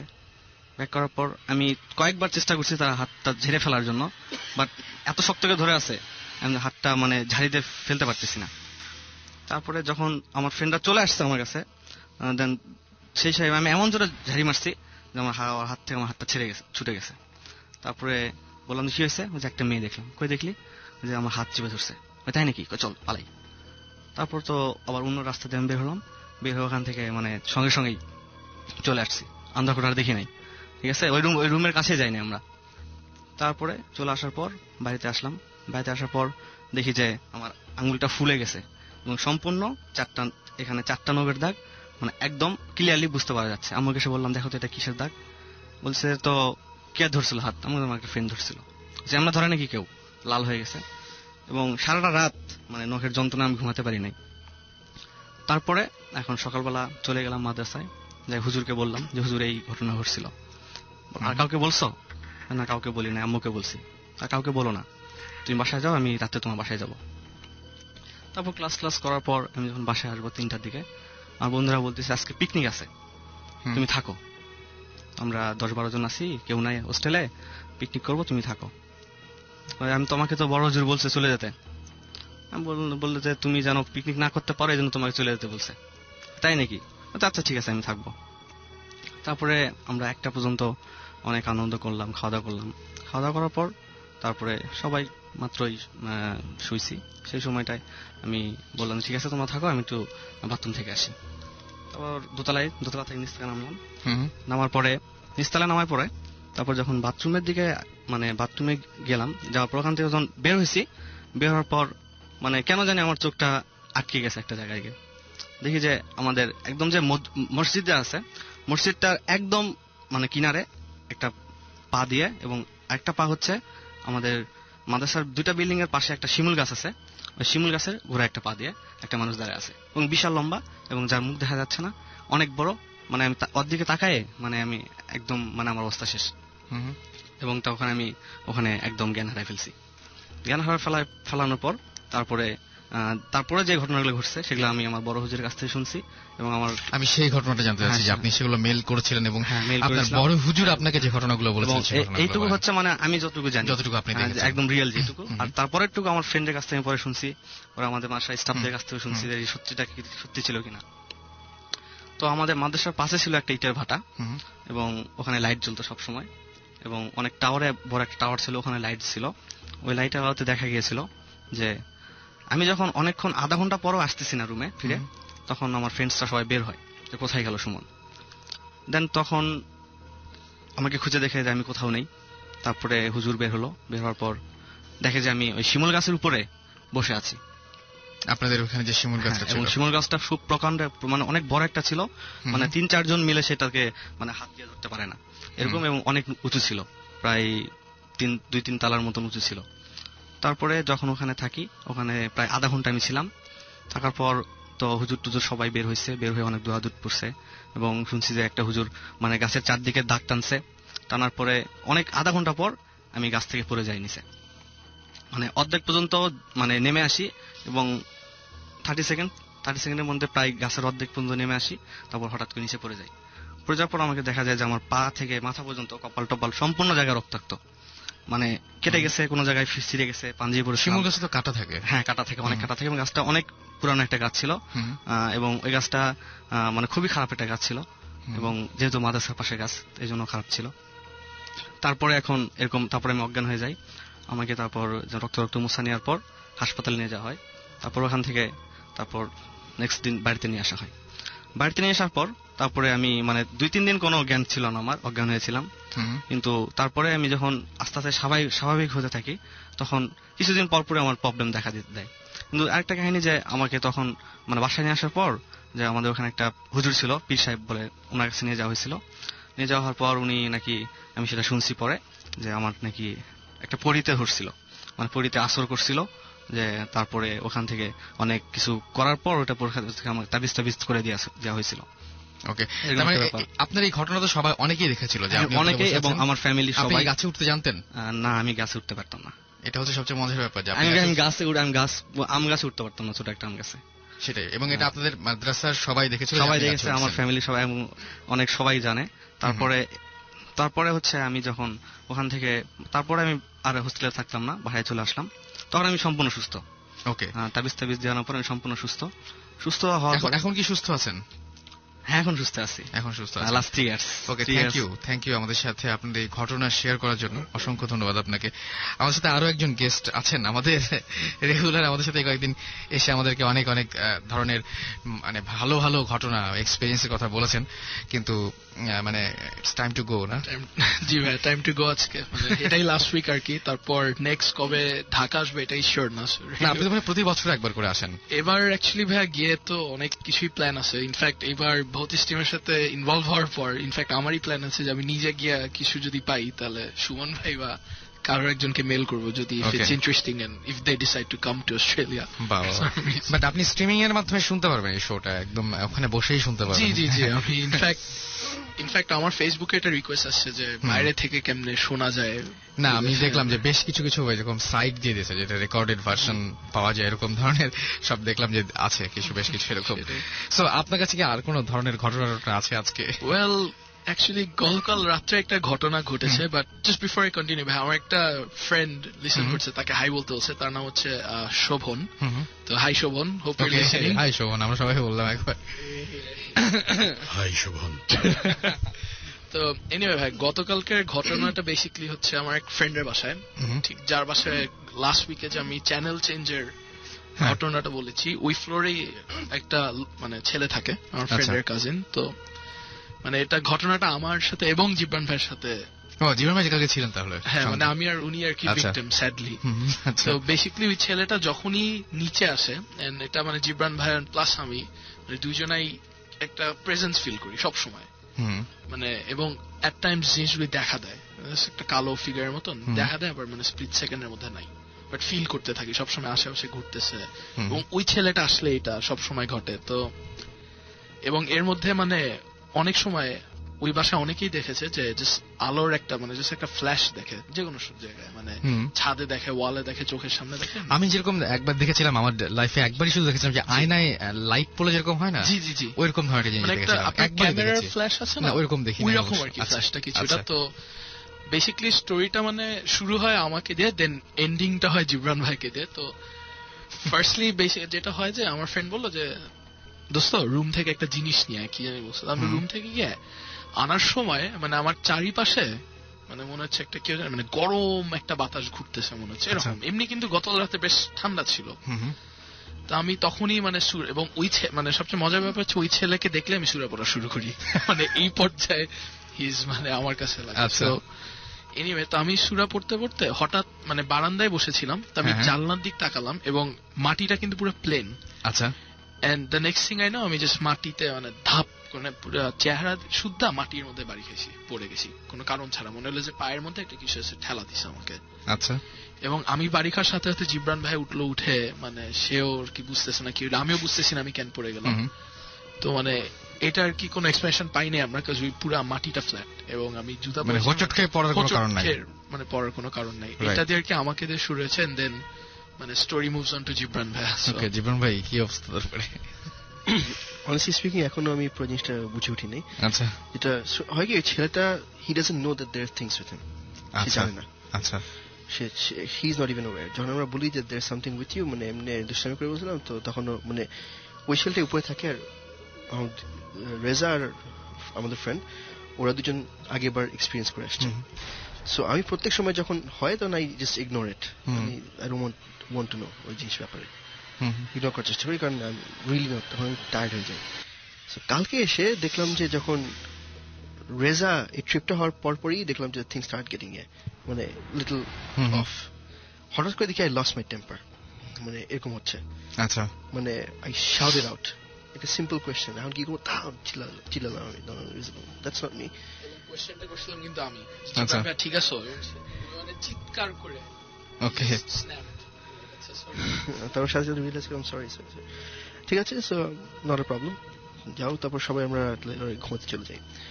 তো আমি শুয়ে আছি, আমি বারান্দায় একটা জায়গা, সো আমি সবাই রুমে গেছে, আমি বারান্দায় একটা বিউটিফুল একটা ক্রসউইন্ড, সো আমি একটা বালিশ নিয়ে আর একটা ইয়ে নিয়ে, কম্বল নিয়ে আমি ওখানে শুয়ে আছি, এমনি জাস্ট ঘুমার চেষ্টা করছি। ঘুমাতে মানে আজান, ফজর আজান দিয়ে দিল, জোস ফজর আজান, তার মধ্যে আমি ওকে গুড, আমি ঘুমাই যাবো। এখন তো ফজর আজানের পরে নাকি কিছু হয় না, রাইট? তাই জানতাম আর কি, আমিও তাই জানতাম। Story starts. আচ্ছা, ঘুমাচ্ছি, হঠাৎ করে একটা কিবোর্ডের হর্ন সেকশন থাকে না, ঠিক লাস্ট নোটটা ধরে থাকলে যেটা হয় অনেক জোরে ঘুমাচ্ছি, হঠাৎ এত জোরে আওয়াজটা বাড়তে বাড়তে এমন পর্যায়ে আমি ঘুমানো তখন 10 মিনিটের মধ্যে। আর আজান ওই জায়গায় আজানটা হয় একদম অনেকগুলো একটার পর একটা আজান চলতে থাকে, একদম লাউড হয়ে একদম এমন পর্যায়ে পৌঁছালো লাইক আই woke up, দেন আমি দেখলাম একটু ঘামছি, মুখ মুছে একটু কিছু না, আবার ঘুমানোর চেষ্টা করলাম। as soon as I fell asleep, আমার বলে বোবায় ধরে, আমি জানি কেন এটা হয়, মানে ব্লাড সার্কুলেশনের প্রবলেম হয়, সাইকোলজিক্যাল নিয়ে থাকলে। আমি ঘুমাইও নি, উইদিন কত 60 সেকেন্ডস, 1 মিনিটের মধ্যে আমার পুরো বডি স্টিফ। আমি বাম পাশে শুয়েছিলাম, আমার পুরো body stiff, I can't move, আমি নড়তে পারছি না, আমি চিন্তা করতে পারছি না, আমার চোখ বন্ধ, and I felt something in front of me. আমি কোন রকমে আমি বলছি যে আমি দেখতেই হবে কোন রকমে আমার, যেহেতু আমি বাঁ দিকে শুয়েছিলাম, আমার নিচের চোখটা কেন জানি একটু খোলার চেষ্টা, মানে অত প্রেশার ছিল না, এভরিথিং ইজ একদম সলিড, মানে নড়তে পারছি না। আমি চিন্তা করছি darkness is something I don't want at the moment, আর একদম হেল্পলেস। আগে যখন আমার অনেক একবার হয়েছিল এটা, যে একদম প্রেশার দিচ্ছে, তখন আর কি হবে, আর আই ডোন্ট কেয়ার, যা কিছু করার পর সকালে দেখা যাবে, but this time it wasn't fun. কিন্তু প্রবলেমটা হচ্ছে এখানে আরেক জায়গায়। ঠিক এটার আগে কি হয়েছিল, আমি যে 60 সেকেন্ড ঘুমাচ্ছিলাম, তখন আই ড্রিমড দ্যাট আমি ওদের সাথে ওদের রুমে দাঁড়িয়ে আছি, কথা বলছি, আমি যে ঘুমাবো এখনই মাত্র, ঠিক এটার আগে সিন ঘুমাবো। আমি দরজা একটু বন্ধ করে মানে খোলার চেষ্টা করছি, থাম করে একটা কিছু আওয়াজ হলো, and there is nothing on that other side. আচ্ছা, হঠাৎ করে ওই দরজাটা ফ্লু ব্যাক, আবার চলে আসলো, ধুম মুখের মধ্যে লাগলো। আমি রিকল করলাম, আর দরজাটা আস্তে আস্তে দেখলাম বড় হয়ে যে আমাকে পিছে ঠেলে দিচ্ছে। আমার তো ভয়। আর আমার ফ্রেন্ড রেজা আর ওর ফ্রেন্ড পাশে বসে হা করে তাকায় আছে আমার দিকে। এটা ছিল স্বপ্ন। হ্যাঁ, আর দরজাটা খুলে আসছে, আর আমার মানে আই গট স্কেয়ার্ড। করতে করতে করতে করতে এমন পর্যায়ে আসলো যে পুশ মি ব্যাক, শেষ। Next thing I woke up. যখন এটা শুরু হলো, it's the same feeling all over again, that something is on me. খুলতে পারছি না কোন রকমে। আমি জানি না কিভাবে উইল পাওয়ার ফোর্স করে হাতটা, আমি ডান হাতটা ফোর্স করে নিয়ে এসে আমার মানে একদম একটা গ্রিপের মতো, দু হাত দিয়ে একটা গ্রিপ ফর্ম করলাম যে আমি এখন দেখবো, মারবো। মানে আমি জাস্ট কোনো মানে ছিটকানি দিয়ে উঠবো। সেম দিক করতে করতে করতে করতে হঠাৎ থাম নাই, আমি উঠে বসলাম। ঠিক আছে, whatever it was, it's gone. Okay, ঠিক আছে, ভালো কথা। তারপরে আমি কিছুক্ষণ বসলাম, না ঠিক আছে এখন শুই আবার।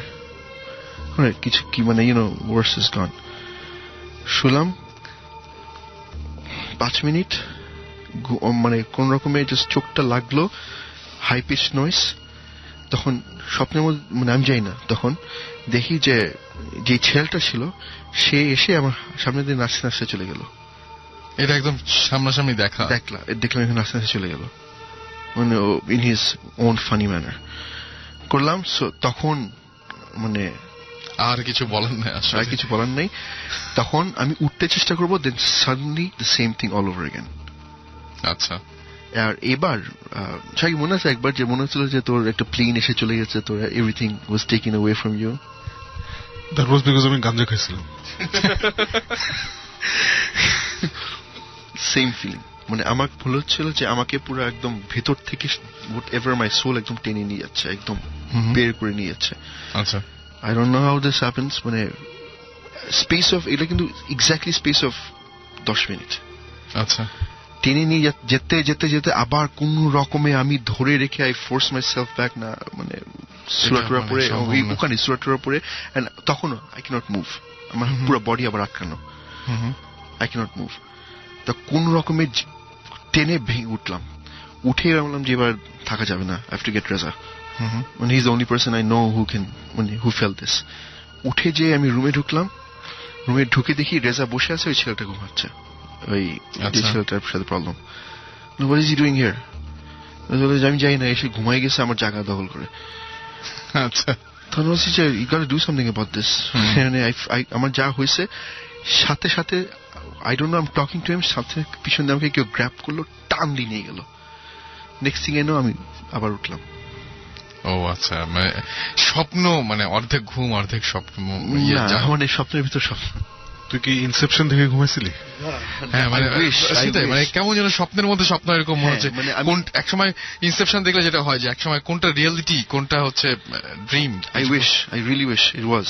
কারণ যখন আমি প্রথমবার উঠার পরে আই ওয়াজ অওয়েক, আই নিউ। আচ্ছা, আর তখন যে রিয়ালিটি এটার মধ্যে বাউন্স করছি, তখন আমি বুঝি না এটা যে আমি যে উঠে গেছি, মানে what ever it was, let me একদম রেজা পর্যন্ত যেতে দিচ্ছে, তারপর আবার টেনে টান দিয়ে নিয়ে আসছে। অদ্ভুত ব্যাপার এই মানুষটাকে। সাকিব ভাই, ওনাকে নিয়ে কিছু করা যায় না, যে মানুষটা ওখানে আছে। লাস্টে গিয়ে একটা লাঠি ঘুরতেছিল নাকি? আমার এসে উল্টাপাল্টা কে ঘুমাইছে, আমি এসব জীবন যখন বলে ম্যাক্সিমাম বিশ্বাস করি না। ফানি পার্ট ইজ, জানো কি ফানি পার্ট ইজ, আমি রেজা আমার ফ্রেন্ডরা we suppose to jam all night, আর আমি এসে আমি বলছি আমি একটু ঘুমাইনি, নাহলে আমি পারবো না, সারাদিন আমি কাজে ছিলাম। ওকে, সারাদিন আমার একটা শুটিং, মানে শুটিং এ পোস্টপ্রোডাকশনের কাজ ছিল, সারাদিন কাজ করছি। কাজ করে রাত্রে এসে আমি বলছি আমি একটু ঘুমাইনি, তারপর আমি উঠবো। আচ্ছা, আমি জীবনের কথা তো ইউজুয়ালি বুঝি না, আমি একটু সামারাইজ করি। বেসিক্যালি রেজা কি, তুমি হাঁটছিলা, তারপর উষ্টা খাইছো, তারপর জীবন হঠাৎ করে খেপে গেছে। সো উষ্টা খাওয়াটাও নর্মাল, ওর খেপে যাওয়াটাও নর্মাল। তারপরে কি হয়েছে, তোমার কি হয়েছে তারপরে? আচ্ছা, তো মাইক নেই। আমার বেসিক্যালি হয়েছে কি ভাই, আমি উষ্টা খাওয়ার পর থেকেই আমি মানে সবাই কথা বলছে, আমি চুপ করে একটা জায়গায় বসে আছি। মানে জিবরান ভাইও মানে, এবং সবচেয়ে ফানি থিং ইজ জিবরান ভাইয়া হঠাৎ করে খেপে গেছে কোনো কারণ ছাড়া। এবং মানে এবং একটা পর্যায়ে যখন সবাই ঘুমাতে চলে গেছে, আমি জিবরান ভাইয়ের সাথে বসেছিলাম যে কথা বলি ওর সাথে, এবং মানে ওটা আজকে ওকে সকালে বলার টাইম পাইনি, because I had to leave, he had to leave. আমি যে তার সাথে কথা বলতেছি, সে অন্যদিক তাকায় আছে, if you sort of remember or not. মানে জিবরান ভাইকে আমি বলতেছি ভাইয়া তুমি ঠিক আছো, সে অন্যদিক তাকায় আছে, মাথা নড়ে, কিন্তু আমার সাথে কথা বলে না। এবং আমি তাকে যে ডাকতেছি মানে গায়ে হাত দিয়ে, জিবরান ভাইয়া তুমি কি আমার কথা শুনতেছো, মানে সে অ্যাজ ইফ মানে সে আমাদের সাথে আছে, মানে আমার সামনে আছে, কিন্তু সে মানে আরেক জায়গায়, মানে his mental state is in a অন্য ওয়ার্ল্ডে। সে মানে এদিক ওদিক তাকাচ্ছে জানলার দিকে। এরপরে আর কি ওর স্বপ্নের ইনসিডেন্টটা। এরপরে তুমি ভিতরে চলে গেছো, জিবরান বাইরে চলে গেছে, জিবরান বারান্দায় ঘুমাইতে গেছো, and then you fell asleep and you heard something, একটা সাইরেন শুনছো? সাইরেন মানে আমি ঘুমের মধ্যে শুনতেছো, তারপর উঠে গেছো। উঠে তারপরে কি ফিল করছো? I felt that something, মানে there was some presence, but পিছে আজান যেহেতু এখনো চলতেছে, so I thought that আর কি হবে, মানে আজানের পর তো কিছু হয় না। সো আমি আবার, তারপরে তুমি আবার ঘুমায় গেছো। ঘুমায় স্বপ্ন দেখছো যে তুমি ওই রেজার রুমের ওখানে? ঘুমে স্বপ্ন, মানে তখনই আমাকে জাস্ট ঘুমাই গেছি, তখনই I fell that something in front of me and my body got stiff. আমার পুরো একদম বডিটা স্টিফ হয়ে গেল, আমি নড়তে পারছি না, কোনো কিছু করতে পারছি না, মানে কোন রকমে। Short version. তারপরে কি হলো? তারপর আমি কোন রকমের ফোর্স করে নিজেকে উঠালাম, উঠায় আমি বসলাম কিছুক্ষণ, তারপর আজান দেখলাম দূরে ফেড হচ্ছে, তারপর আবার একটু ঘুমাবার চেষ্টা করলাম, ঠিক আছে এখন আর কিছু হবে না। তারপরে আবার একটা হাই পিচ নয়েজ আসা শুরু করলো। তারপর আমি আবার স্বপ্নে দেখলাম যে ওই ছেলেটা। তুমি তখন তো বুঝো নাই তো স্বপ্নে দেখছো, তুমি হাই পিচ নয়েজ শুনছো, তারপরে নেক্সট থিং ইউ নো তুমি দরজা বন্ধ করছো। না ওইটা সরি, ওইটাই হচ্ছে প্রথম, যে যখন ওই হাই পিচ সাইরেনটা হচ্ছে, সাইরেনে হয়ে আমি ঘুমাচ্ছিলাম, ওই ঘুমের মধ্যে স্বপ্নটা দেখা যে দরজাটা বড় হয়ে ইট ওয়াজ ক্লোজিং ইন অন মি। তারপরেই ঘুম থেকে ওঠা, তারপরে এগুলো হওয়া শুরু হওয়া, ওই যে বডি আটকায় যাওয়া, তারপর আবার ঘুমানো, তারপর আবার হাই পিচ নয়েজটা শোনা, তারপর I started dreaming. I didn't know which was কোনটা রিয়ালিটি আর কোনটা ইয়ে। সো ওই লোকটা আসলে রেজার সাথে ঘুমাচ্ছিল না, রেজা জায়গায় ঘুমাচ্ছিল না, কারণ আমি ভোরবেলা সকালে উঠে মানে আমরা দুজনই ছটার সময় বেরিয়ে গেছি। আমি যে দেখি রেজা ওখানে বসা ওই সিচুয়েশনেই, মানে কোন রকমের শুয়ে, already he is awake and is looking at me. আচ্ছা আচ্ছা, ব্যাপারটা কিন্তু পরের দিকে কিন্তু খুব অদ্ভুত, মানে ওখানে ছিল না কেউ, কিন্তু উনি দেখেছেন যে ওখানে বসে আছে ওইভাবে এবং কথা বলছে। না আমার এটা অনেকবার হয়েছে যে আই থিঙ্ক অনেকজনের এটা হয় যে একটা রিকারিং ড্রিম, অথবা আমার এটাও হয়েছে যে টু বি কন্টিনিউড হয়, ঘুম ভেঙে যায়, তো ঘুমাই আবার যেখানে স্বপ্নটা থেমে গিয়েছিল সেখান থেকে আবার শুরু হয়, কিন্তু ঘুমানোর পর আবার খেয়াল থাকে না যে কি দেখেছি, বাট আই রিমেম্বার যে ইটস ওয়ান স্টোরি।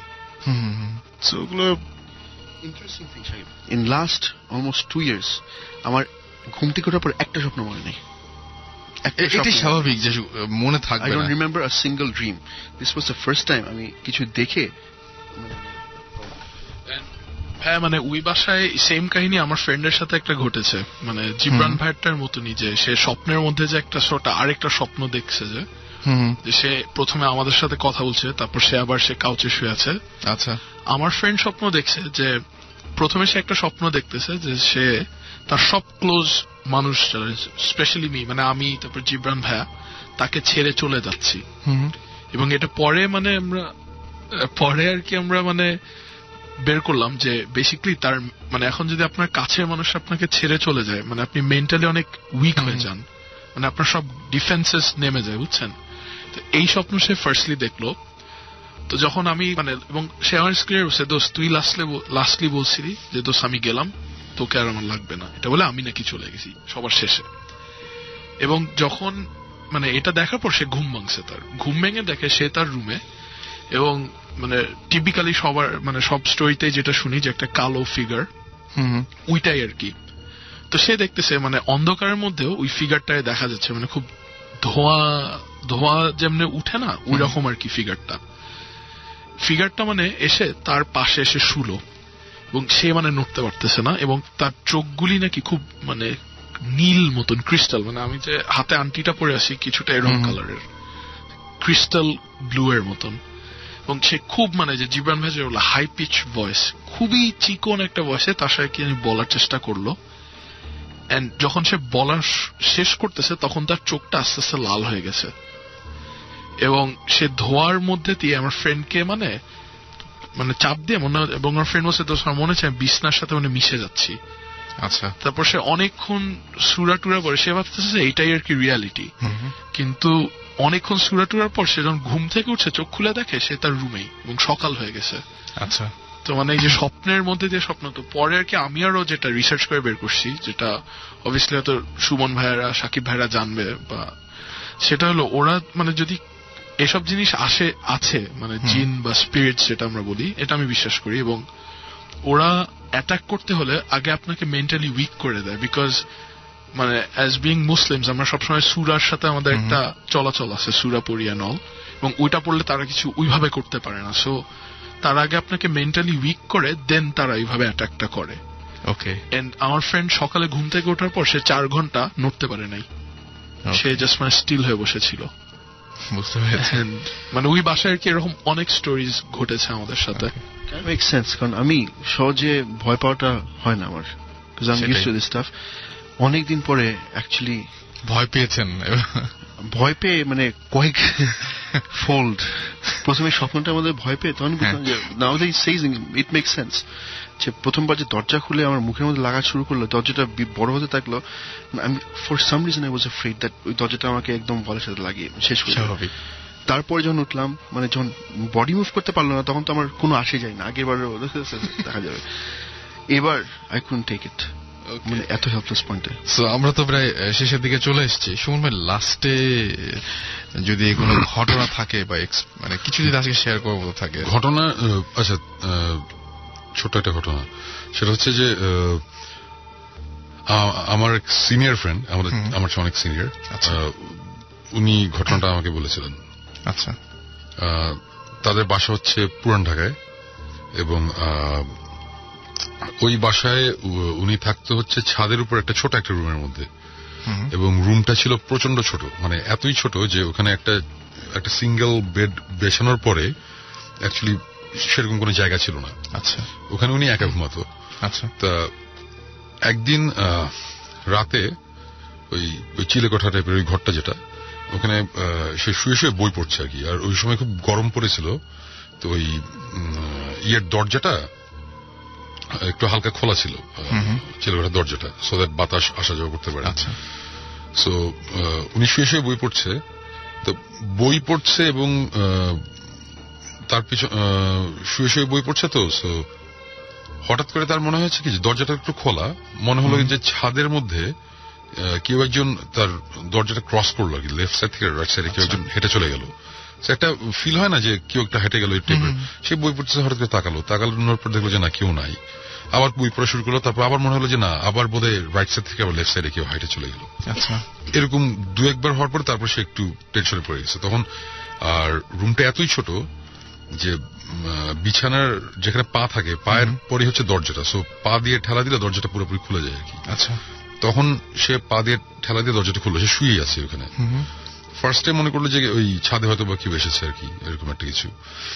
আর বাসাটার আবার হাফ তারা সেল করে দিয়েছিল, সো বাকি হাফে অন্যরা থাকে আর কি, সো ওদেরও কেউ থাকতে পারে এরকম।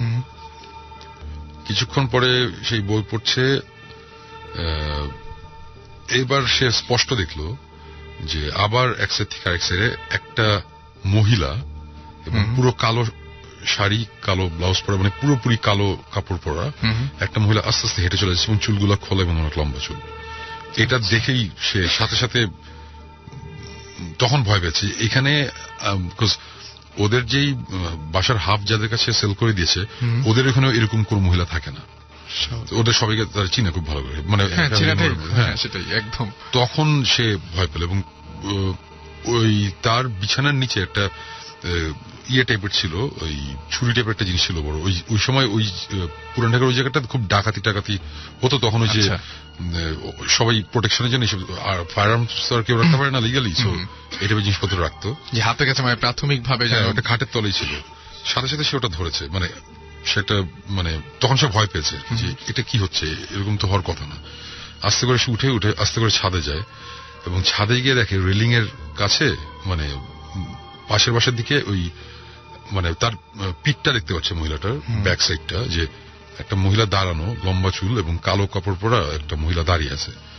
সে তখন মানে ওই সময় মানে তার তো মাথাটা খারাপ যে এই রাত্রেবেলা এখানে একটা মেয়ে দাঁড়ায় আছে এবং এটা পুরাই তার কাছে অস্বাভাবিক। এবং সে আস্তে করে ওই ছুরিটা নিয়ে, ছুরি মানে কি বড় চাপাতি টাইপের একটা কিছু ছিল, সামনে লাগবে আমার ঠিক মনে নাই, সে হাত গুটিয়ে পিছন দিকে হাতটা নিয়ে ওটা নিয়ে আস্তে আস্তে সামনে গিয়েছে, গিয়ে বললো যে এই যে আপনি এখানে কি করতেছেন, মানে জিজ্ঞেস করছে।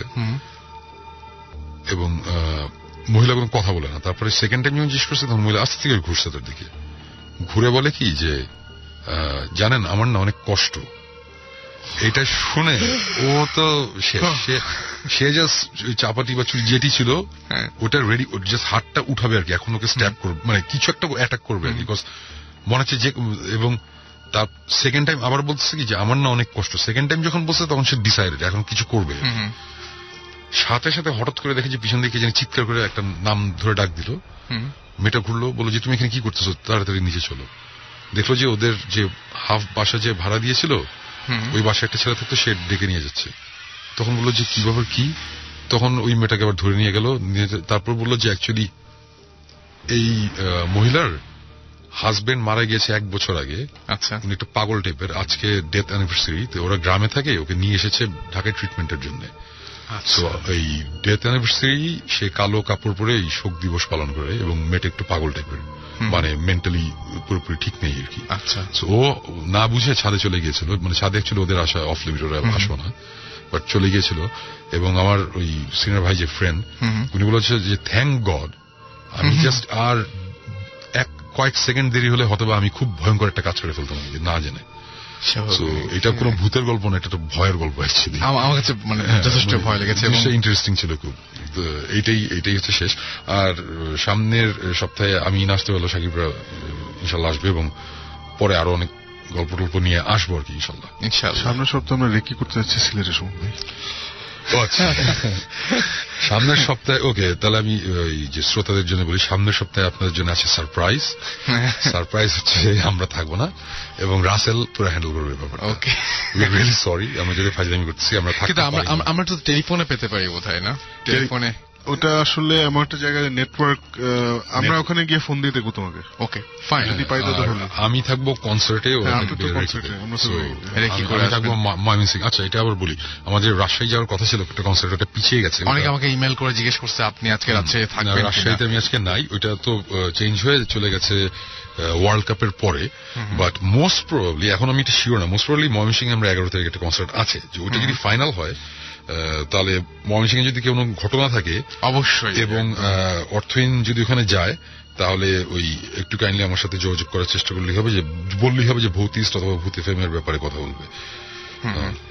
ফাইন, তাহলে আজকে আমরা শেষ করি না? তার আগে একটা জিনিস, একটু আসি কি খুলনায় যাচ্ছে হ্যাঁ টু অল দ্য পিপল ওখানে যারা আছেন।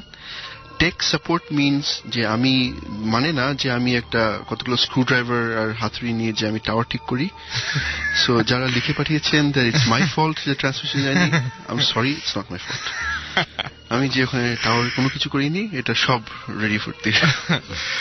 ওকে, Jibran should take responsibility for what you did. It was all Jibran's fault. Right.